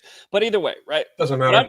What I'm trying to say is when the people who kill each other and kill their enemies and kill anybody that gets in their way and convert or kill and run to Europe and start raising the rape statistics, and there's rape gangs and stabbing sprees and all this shit, when they hate us and your solution is get out, like basically run away from the fight, get out and lock yourself in your own home and just don't go over there anymore, right? I don't think that you realize is they know where you live and they're going to just come to your home. Like they're going to the fucking dude. Iran does not sponsor all this terrorism because they think it's a fun hobby. You don't think America sponsors terrorism? Of course we do, dude. We can get into the shit that America has done. There's a non-starter there. It's not a non-starter. It is a non-starter. No, whataboutism is an argument. It's a fucking liberal. I hate that argument. Whataboutism is actually everything. It's the scales of justice. If you can't compare and contrast two things and look for logical equivalency, then you have nothing. So absolutely, I will engage in whataboutism. If it's a logical equivalency, right, then you're providing context. If it's a false equivalency, it's whataboutism, right? You're like, but what about this? It's like, no. I got a question for Zach. Zach, you were saying that Republicans are going to turn out even if the MAGA coalition gets fractured from intervention. People vote based on their self-interest. You know, you're crapping on the Democrats, and obviously they deserve it. But what do you think is in people's self-interest to turn out with the same enthusiasm that they had in 2024 for Trump? What would they see in the midterms out of the Republicans that you think they're going to be so motivated to go back to the polls? So I think that with the people that follow the news 24/7, like me, Owen, and everything like that, we're seeing a lot of divide in the MAGA party based off of the internet. I don't think there is a divide in the MAGA party as a whole. I think it's pretty much contained to, like what I call the woke right and the fucking MAGA right, where it's like there's the Groyper movement and there's the anti-Israel crowd and they're screaming, and yeah, it makes it on the news sometimes. But I think kitchen table issues are still what's at people's forefront. And I think that Trump, while he is devoting a little bit of time to this war in the Middle East, he's juggling so many plates and he's doing a bang up job. He really is doing a fantastic job with shutting down the border. That's what's at people's forefront, right? If you know somebody who died of fentanyl and you see Trump shut down the border, get tough on China, get tough on Canada, and get tough on that crisis, those are the issues that people are going to turn out for. They're going to be like, I like what I'm seeing and I want to see more of it. As far as the war in the Middle East, it's something that we're talking about. It's not something I bring this shit up to my friends who don't follow the news a lot, and they don't really know what's going on, right? They're only seeing the headlines on mainstream media, and on mainstream media, you're going real quick. By the way, China has warned their citizens in Israel to get out. Yeah, in Iran, in Iran, yeah, in Iran. I think that. Are you sure? I think they said Israel. Maybe, I don't know. I'm not sure there's too many Chinese in Israel. Yeah, there's not that many, but China is also, they're probably just maybe trying to start shit. If that's the case, they're trying to. It might just be like a. No, Alan was right. It is. They're telling them. Yeah, they're telling them to get out. Okay. Alan was right. I was wrong. Sorry, Alan. So here's the thing. It doesn't matter how many of their citizens are there. Yeah. It just.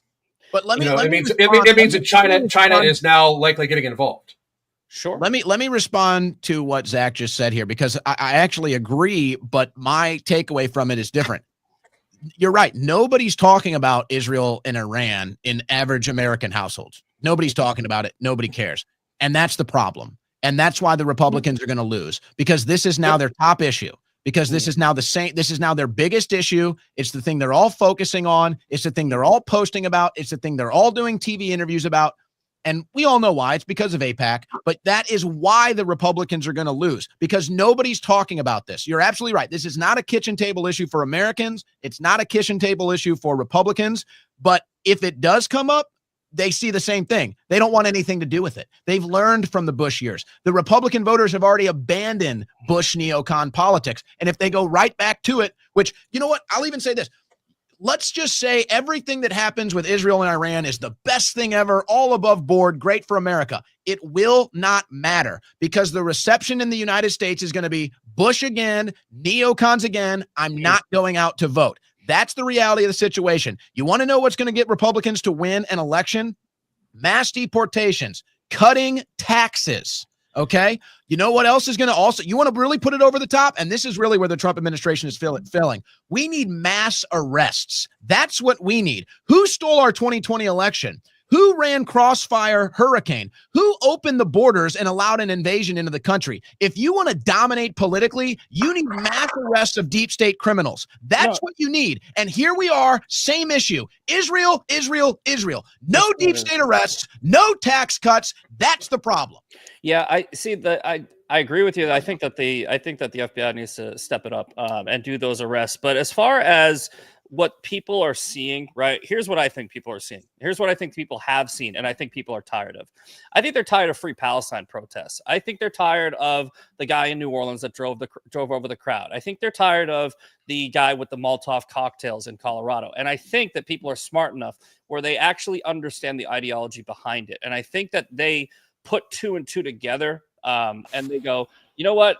We have a problem with radical Islam. So I don't think they see a war with, not a war, but a conflict with Iran as necessarily a bad thing, because I think the vast majority of people, I know it's not you, I think the vast majority of people, they look at Israel, they connect Israel with Jews, right?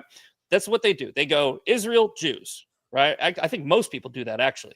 And they go, I don't hate Jews, right? So I don't hate Israel. But then they see the from the river to the sea. They see the guy that chanted Free Palestine after he shot a couple that was about to be engaged, and they go, I don't necessarily hate Muslims, but I don't necessarily like this. So when I think of the majority of people who aren't on the internet 24/7 and how they're going to view this conflict, as long as Trump doesn't turn it into a boots on the ground war again. Because I told you, if that happens, you're right. But if he doesn't turn it into a full boots on the ground war, and it's more of like when he killed Qassam Soleimani and al-Baghdadi, and he kind of had that whole, hey, these people fucked around and they found out, I think people are going to give him the same type of credence that they gave him the first time, where they're going to actually support it. Okay, if it played out like that, I would agree with you. Here's two things. First of all, the average American doesn't associate those protests with Islam or any country in the Middle East. They associate that with liberalism, progressivism, and the Democrat Party. So that's not really helping you there. Here's the problem, which I think I assume, because you said this before. If you have a situation where, let's say, they do a very coordinated small strike and they remove Iran's power and they do a regime change, and let's say that's best for the world, best for the region, whether it's at Netanyahu's behest or not, let's just say that happens. Okay. Well, if there are radical jihadist terror cells already in our country, and you knew that, okay, so then what do you think is going to happen if we remove the Iranian regime? Do you think there will be radical Islamic terror attacks? Yeah, but do you think? And then what is going to happen after that? What do you think they're going to do if we do nothing? What do you think they're waiting for? Like, hold on, I'm asking you a question. What do you think will happen after there's radical terror attacks in this country? Well, I think that then we would probably have even more outrage than, and I think we would go boots on the ground, and it would be the Bush years all over again. I don't necessarily think so. I mean, it really does depend on how big of attack and what the attack is, right? If you have a small terror cell that does something like, blows up a small, like 50 people die or something like that, then I think that they might just call it an isolated incident, and they might try to tie it back to, Iran, and then they would say, hey, we just took out the fucking Iranian leader, so it's not like we're going to go kill him twice.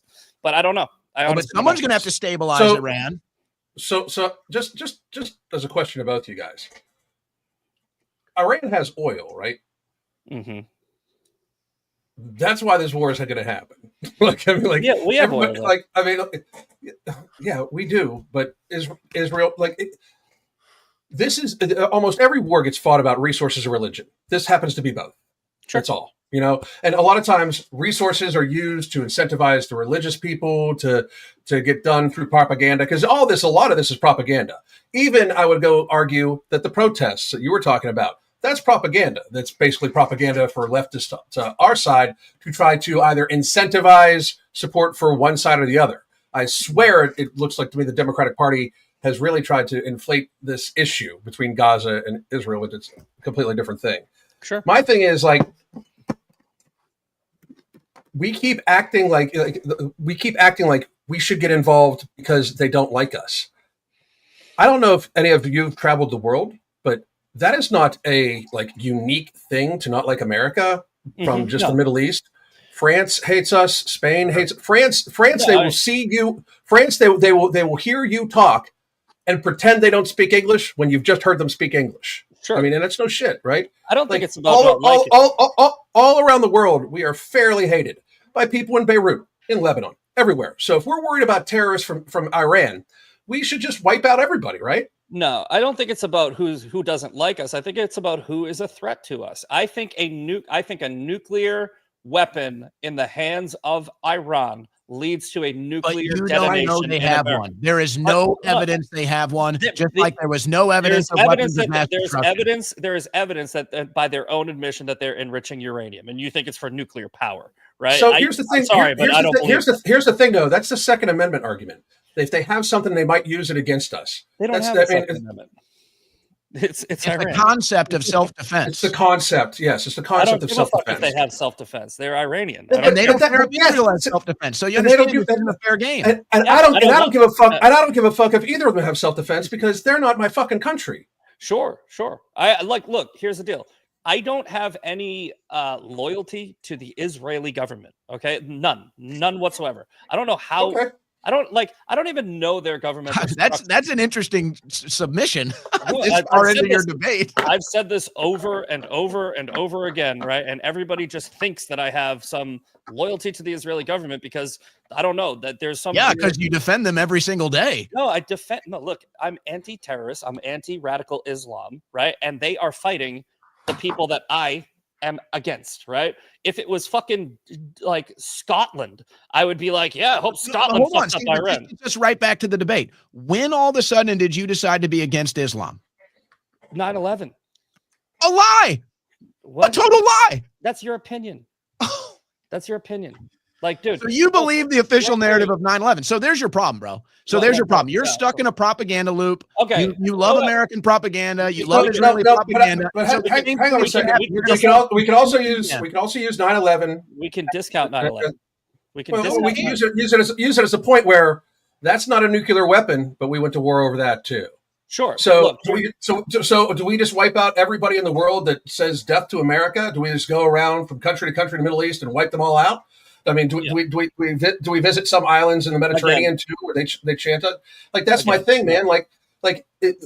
I don't want to it's favoritism with American lives, right? Because us being involved in any war where somebody did not directly poke us in the fucking eye, attack one of our ships, attack the homeland, hold American hostages. If anybody does any of those things, we should make their fucking entire country a parking lot. But until then, we should sit our fucking happy asses at home and tell the rest of the fucking world to pay their goddamn tariffs so we can stop paying taxes. Like, that's how we should get to. You know what I mean? Okay, but look, here's the deal. Discount 9/11, okay? Just take it right off the board, right? As I told you. You're the one that said that's where your entire ideology comes from.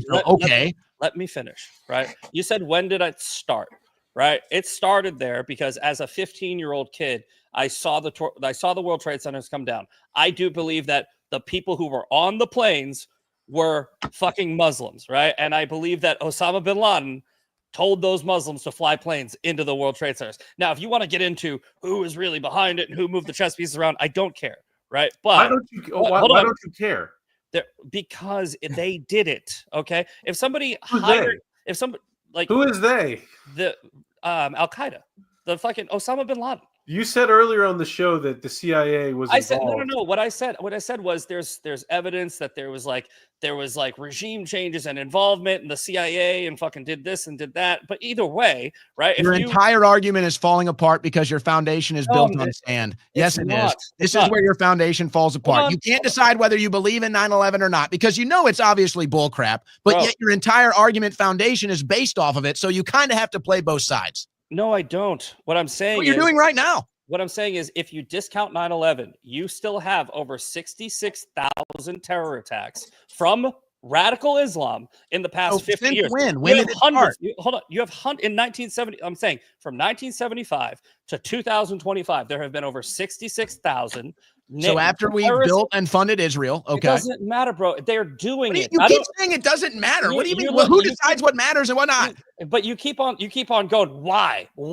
Look, I'm like, hey, this is happening. Okay. So if you say, why do black people steal? Right? Does it negate the fact that they steal?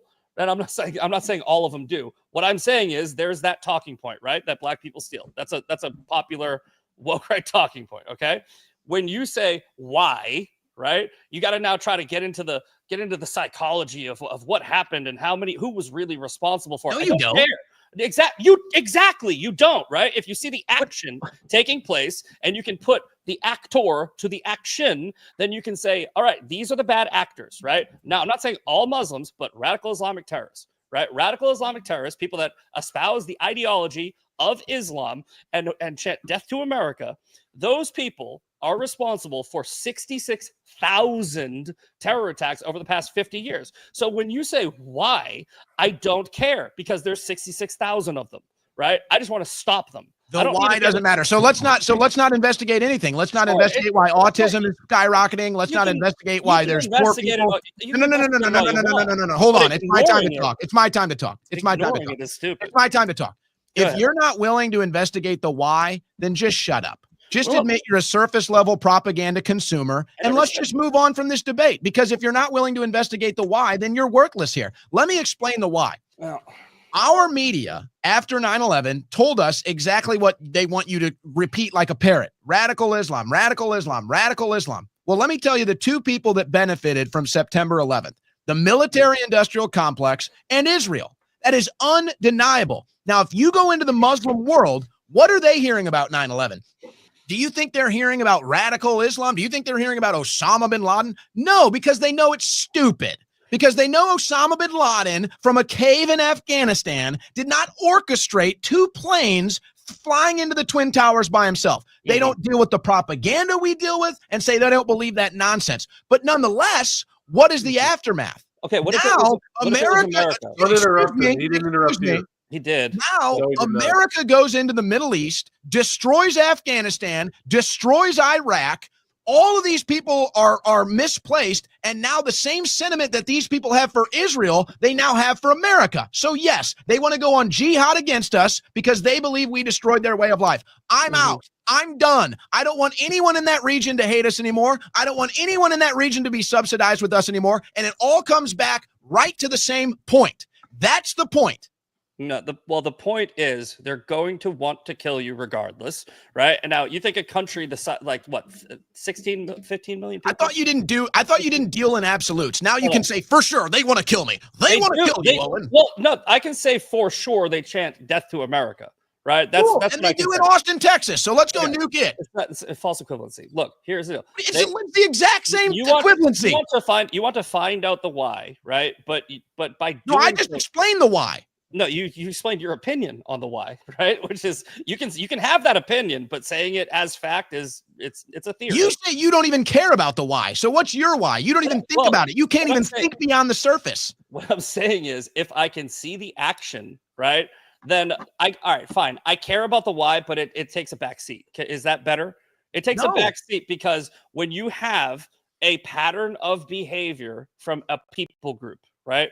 And that people group has the ability to make a nuclear weapon. And that people group has given us plenty of reason to believe them when they say, we hate you. I personally think it's a pragmatic approach to go, okay, then you can't have a nuclear weapon. That's what I'm saying. So so that's fine. So why doesn't that logic apply to Israel then? Because they don't want to kill us. Like that's the say that to the Muslim world. What do you mean? So Israel chants death to America? Israel is no. I'm saying there are plenty of countries around the world and plenty of Muslims around the world that Israelis hate and that they would glad to see killed. You yourself said you don't care how many dead children are in Palestine. So you don't think the Islamic world sees that and says, oh, maybe Israel shouldn't have a nuke?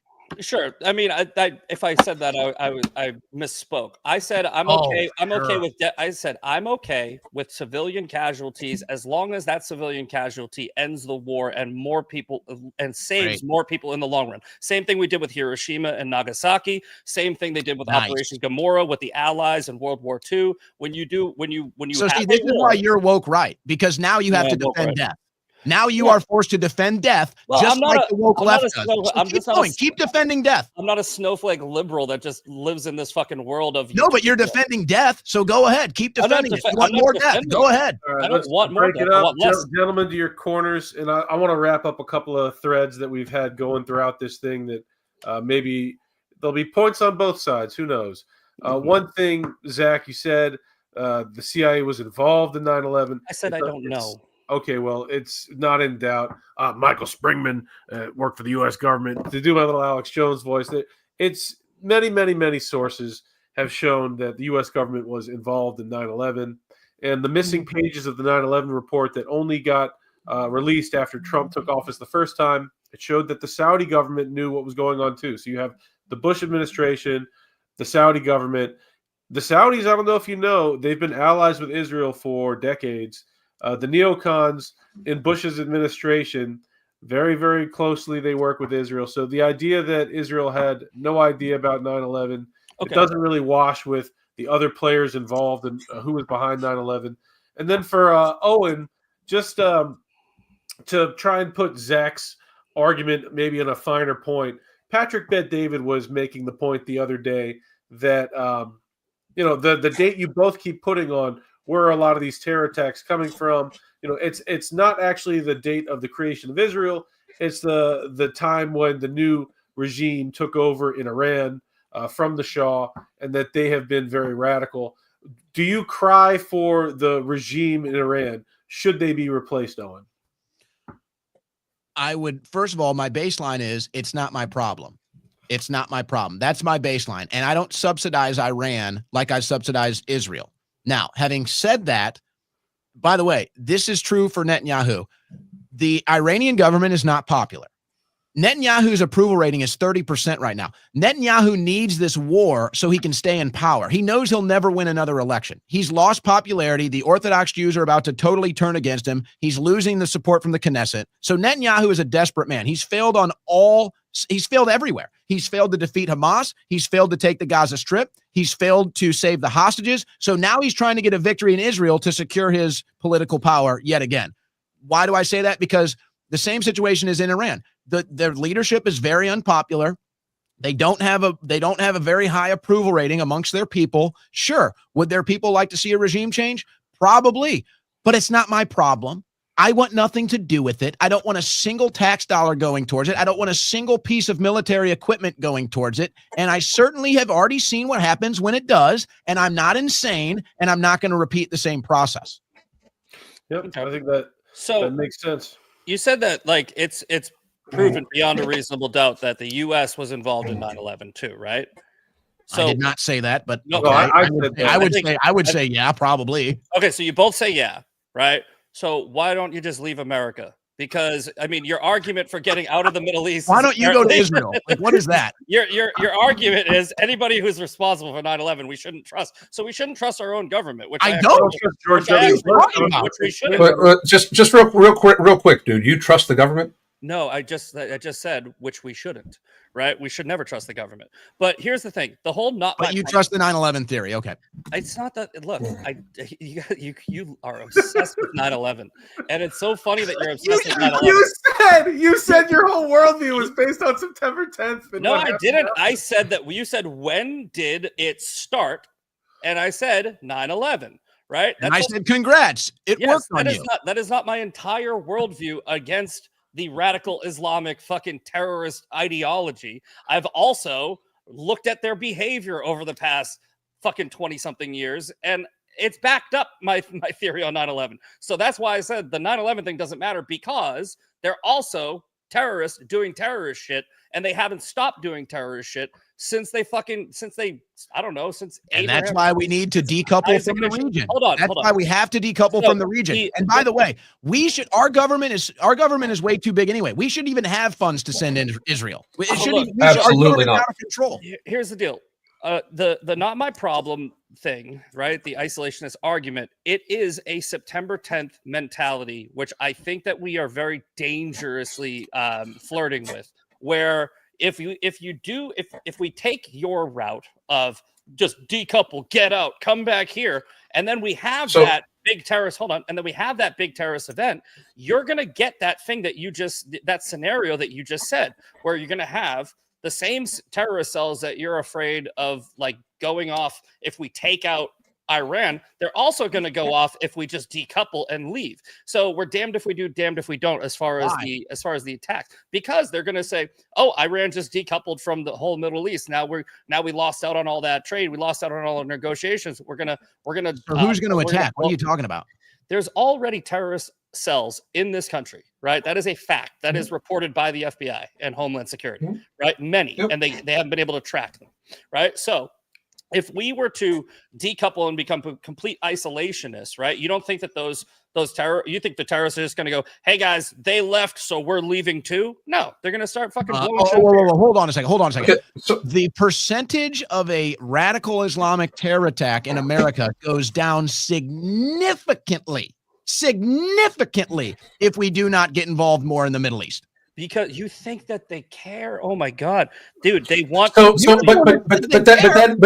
then by your argument, they're going to commit the terror no matter what. Correct, because they're terrorists. So then, what's the point of But that's the thing, man. If they're going to commit the terror no matter what, then there's, whether we isolate or not. Exactly. Like, why spend the money? You're damned if you do, damned if you don't. As far as hypothetical scenario, we don't even need to isolate, dude. We just need to close our borders and make the rest of the world bow. Yeah, because we're the largest. Because what? What'd you say? But we also need to make it very clear that the number one state sponsor of radical Islamic terrorism does not have a nuclear weapon. And just saying they don't, it's not good enough. You keep saying America, the American government. Okay. Well, I don't think that's a threat to us, and I don't think anybody's serious. Yeah, that's what they thought on September 10th. On September 10th, they go, they're not a threat. Which was a lie. Yeah. So again, you keep going back to September 11th, which you admit was a lie. Your opinion is it's a lie. I said that Osama bin Laden is responsible for the 9/11 terror attacks. Would it surprise you if there was a certain person that predicted include the entire thing, including the name Osama bin Laden, well before it happened? Are you about to say the Netanyahu interview on that late night show? No. Okay. No. Okay. Well, that's one. No. So yeah, Netanyahu somehow knew it was coming too. He was well before describing like the event. Predictions are funny because I can make a prediction right now. There's going to be a terrorist attack in America on American soil. I can say that, right? And I can but if you prename the terrorist that is going to be taking control, I'm going to wonder what the fuck's in your email, bro. No, but you could also just be guessing based off of their pattern of behavior. I could say there's going to be an ISIS attack in America on American soil this year, and then in January you got the guy that has the ISIS flag that runs over the people in New Orleans. Is that a real big stretch? I could say that Khomeini is going to activate one of his Iranian terror cells here, and they're going to blow up a building. Right? Is it really? If that actually happens, the odds really weren't that crazy. Right? I mean, maybe they were 50-1, maybe they were 100-1, maybe they were 1,000-1, but it's definitely not 1,000,000.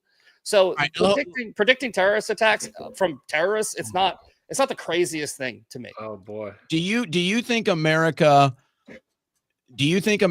is very responsible for Israel staying safe and sovereign in that part of the world? Right? You do believe that? Yes, I think that we help. I agree. So I agree. I think that they can survive without us. Okay, that's fine. I wouldn't push back on that. So America has done a lot to maintain Israel's sovereignty. What has Israel done to maintain our sovereignty? Did they come down to the border? Did they send IDF troops to the border to stop the invasion? Did they send troops here to help us deport people? That was under Biden. He wouldn't have let them. But they sent people to the California wildfires. They've sent a lot of they help us with technology. They do a lot of stuff with us. And it's not like they just sit there. Like I said, the California wildfires, they sent, I don't remember the number, but a bunch of Israeli firefighters over here to help out because we're an ally. Yeah, they did. Yeah, a lot of people from over the world did, but that's not the question.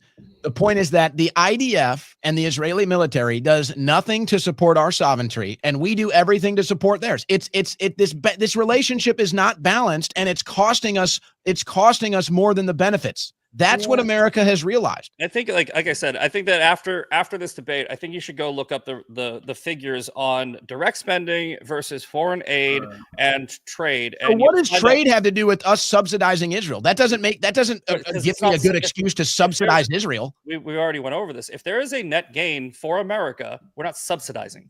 Right? We sell them. Yeah, you are. What are you crazy? We sell them the vast majority of their weapons. We don't just give them.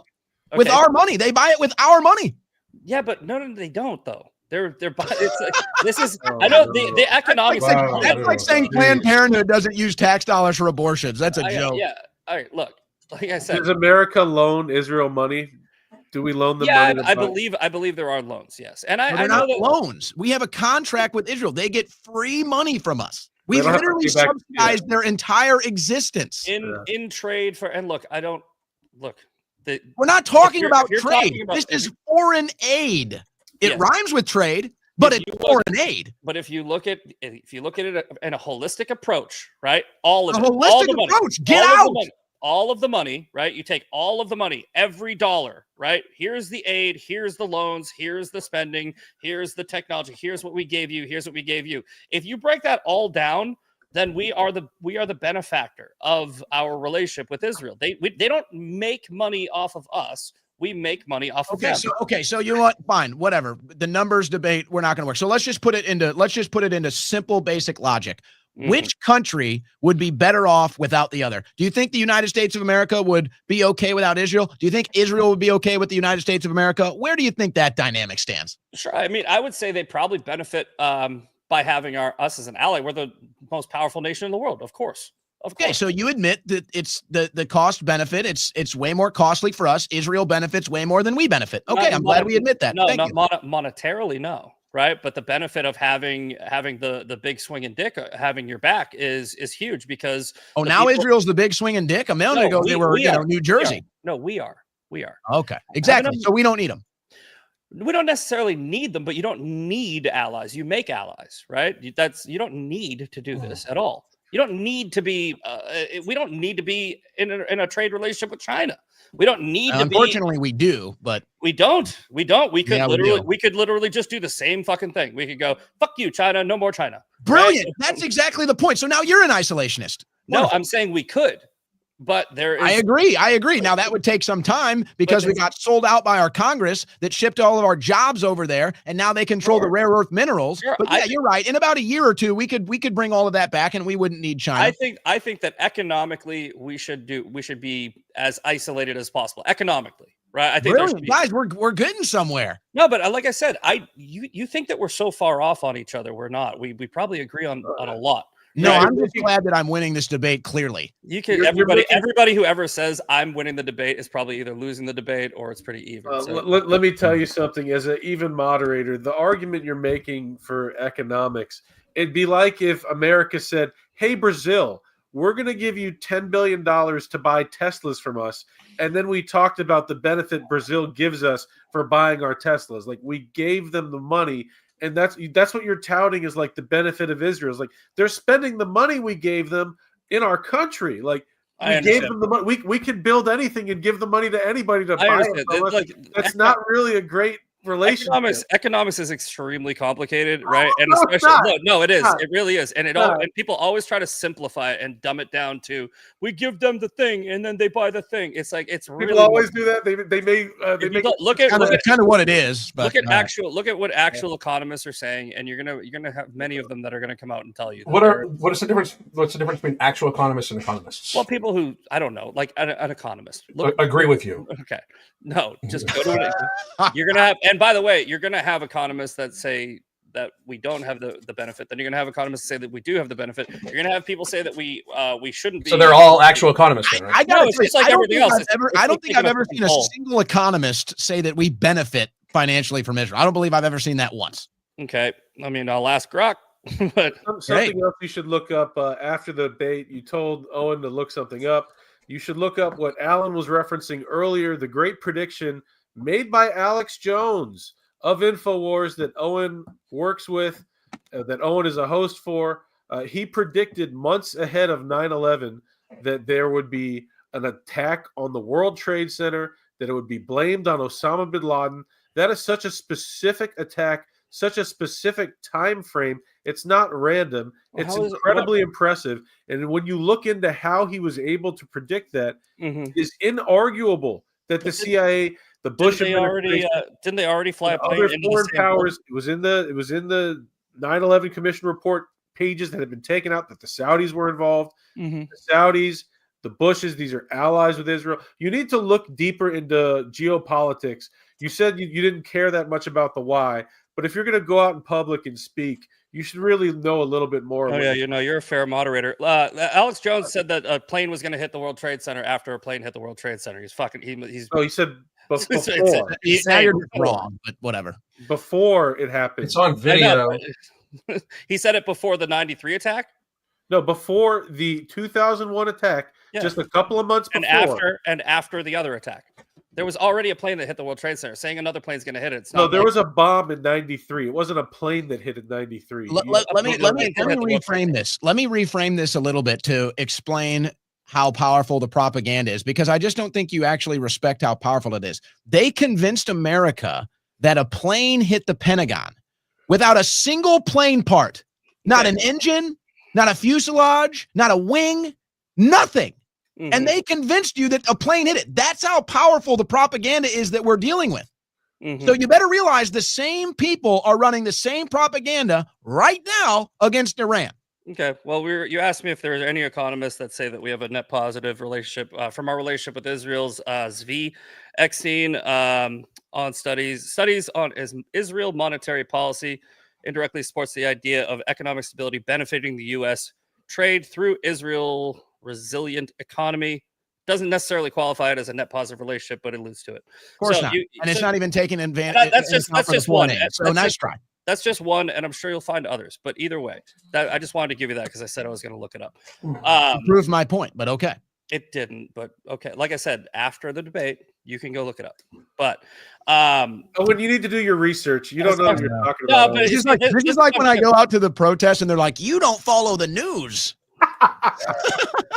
No, so I figured that when I came on, because you guys know each other and you don't know me, that it was gonna kind of be like a team up thing, and I think we're kind of proving that. I've been incredibly fair. Well, you just told me I need to learn about geopolitics, and you said that a plane hit the World Trade Center. It's the exact argument. You're a fucking moderator. Shut the fuck up and keep your opinions to yourself. Oh, wow. Actually, he's fact checking you. You got something wrong, like you did in the entire night. So really, he was a fair moderator. You just got everything wrong. He was just trying to help you. You said a plane hit the World Trade Center in '93. It was a bomb in the basement. No plane hit the World Trade Center. So this is how it's going to go. This is how it's going to go. People like Zach here are going to fall for the propaganda, and we're going to go right into the bush here. It's just like I said. It's the exact same thing. Either you believe your lying government and you believe the geopolitical lies that we've been told our whole life, or you don't. You still believe them. The rest of us have moved on, and you will see it's not going back. It's not going back. Any involvement we have with Iran, it's over. The Republicans will lose the House. They'll lose the presidential election. And people like you will still sit there and play tiddlywinks with the Republican Party and the mainstream media thinking it's all good. And you'll be left behind. And you'll say, well, golly gee, what happened? How did the Democrats get back in power? Because you fell for the same crap again. My bad. It was the Empire State Building. Yeah. No, I agree. Real quick, guys. Just real quick. Go ahead, Alan. I've seen this video. I get kudos. Oh, that's great. Or if you let some terrorist group do it, like the World Trade Center, we know who to blame. And if there was an outside threat like a bin Laden, who was a known CIA asset in the 80s, he's the boogeyman they need. We know the Joint Chiefs of Staff wanted to blow up airliners, Baltimore Sun, or if you let some terrorist group do it, like the World Trade Center, we know who to blame. And if there was an outside threat like a bin Laden, who was a known CIA asset in the 80s, he's the boogeyman they need. We know the Joint Chiefs of Staff. That's just one of them. So he's saying it's America, not Israel, right? So he said the American government. He said Israel was involved too. He also said that Macron Iran is now the boogeyman. No, that's what we're saying. I love Alex Jones. I'm a big fan of Alex Jones, but he also said that Macron had a giant bag of Coke when it was a napkin, like on the table. So he gets some things wrong. He does get some things wrong every once in a while, but I do like it. But not that though. I don't know, man. But not that. No, you guys always. This is the problem with trying to. You don't know if there was a terrorist attack on September 11th. No, you try to pin me down and again get me to agree with your narrative when I don't, and I'm not going to. Right? That's the thing, man. Like you keep saying that, but like this is really when you moderate something. I'm honestly just trying to get clarity. But that was just a factual thing, right? Like it's either you're going to believe that I just showed you a fake video that Tucker Carlson. Alex Jones predicted it. There are okay. He predicted 9/11. Sure, yeah, he predicted 9/11 happening. Yeah. How did he do that? I don't know, but say like you. That's the thing. You got to tell like how did he predict it? Is it at all? Because I will tell you, it's a script, and they're going off the exact script again, and that's what I'm trying to warn us about. That's what I'm trying to stop Trump from doing, which he knows. He knows. He called it all out. Is there any possibility, even a small possibility, that you're wrong? About what? About this whole Iran thing. Like it's a script. Is there even a little possibility that you are actually wrong? No possibility. So people who speak in absolutes like that should not be taken seriously. That's a Star Wars quote. You literally think there's no possibility that you could be wrong. No. About what? What are you talking about? We're already involved in Iran. They're already striking. I'm already right. You're saying that it's a script, and I'm assuming you mean of course it's a script. Yeah, so the CIA is involved, and this is just a giant psyop. Yeah, okay. Yeah. So there's no possibility. Welcome to the world. So there's no possibility that Iran just is a terrorist-like group that wants to take out America with a nuclear weapon. That's a straw man. That's not the point. The point is they're going after the same script. And every single regime that Netanyahu has lobbied for Congress to overthrow, he has gotten. And now we're to Iran. Okay.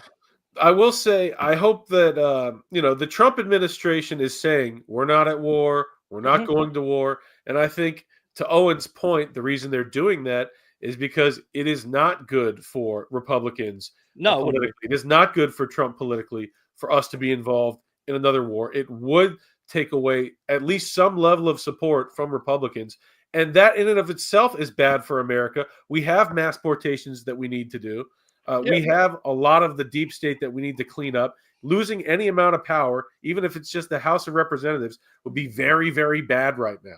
So I think it would be a good time for closing statements. I think it's probably a good time. I'll make my closing statement first. He can go last.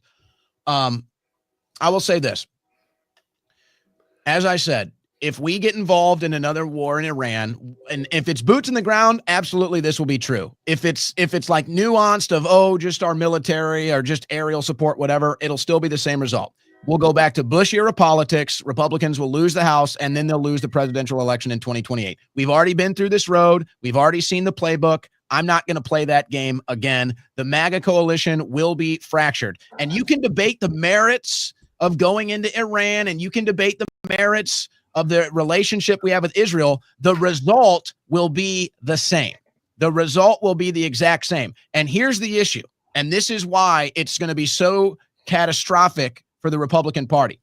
The MAGA base is now a populist movement, which you may not like if you're a conservative, but nonetheless, it has all the political momentum and it has all the political leverage right now. It took us 10 years to get here, and now we are here. And it's going to be the Republican Party that sabotages the whole thing. Everybody's talking about Israel and Iran. Why? Because it's Israel's issue and we're attached at the hip to Israel. We should be talking about mass deportations. We should be talking about investigating who's funding and organizing these riots on our streets.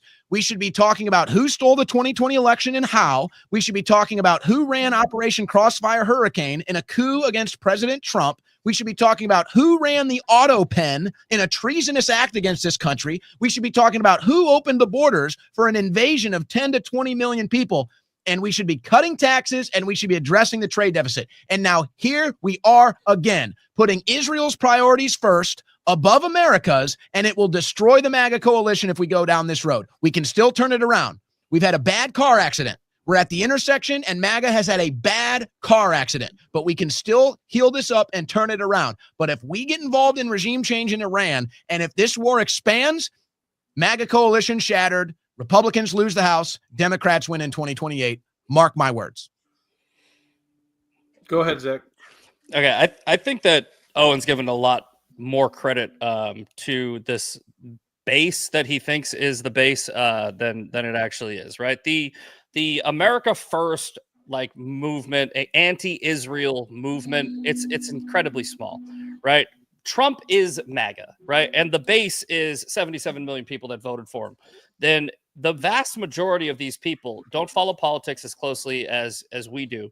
And while there may be a split on the X platforms where there's all these people that are like, we got to get rid of Israel, we got to decouple from Israel, blah, blah, blah. The vast majority of people, they don't care about it. They just see it on the news. And it's not as big of a threat as he would think it is, as far as just the support goes. Now, I do agree with him. If there is a boots on the ground incursion into any country, wars are always bad for presidents. Wars will definitely lose the midterms. He's going to be president for 4 years regardless.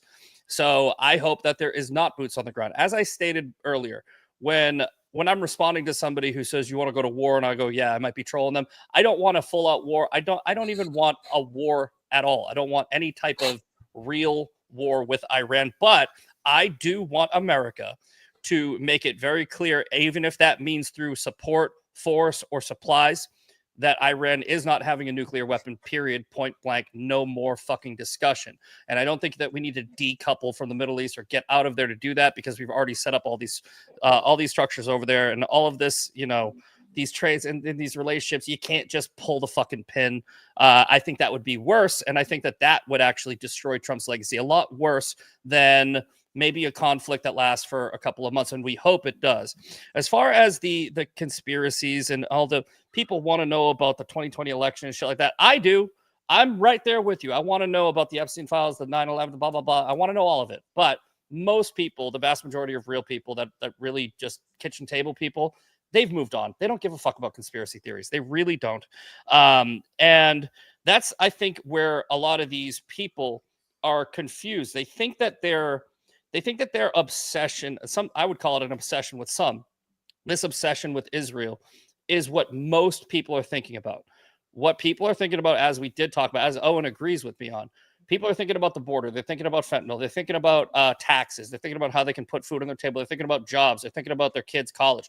And I think that a lot of people do see a lot of the conflict that's going on here and a lot of the divide that's happened over the Israel-Palestine conflict. And I would say that the vast majority of people that aren't in that little base that he thinks is, I think they're on Israel's side. I think that people are smart and they understand that a terrorist organization slaughtered, raped, murdered, and killed 1,200 people. Israel's doing what any country would do. If they did it to us, we'd fucking destroy them.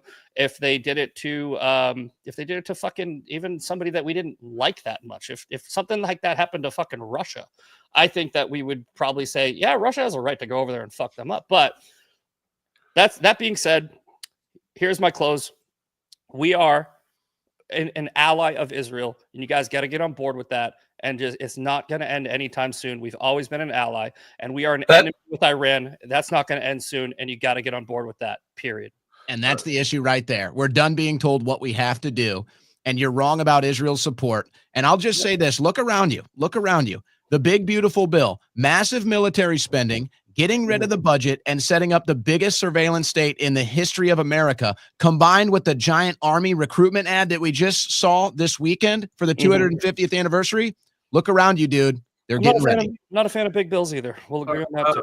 I want to thank Owen. I want to thank Zach for coming on. There'd be no debate without both of you. So I think it was a fun debate, interesting. We crushed it from that aspect. I don't want to put my thumb on the scale too much, but I'll say I think I was a pretty fair moderator.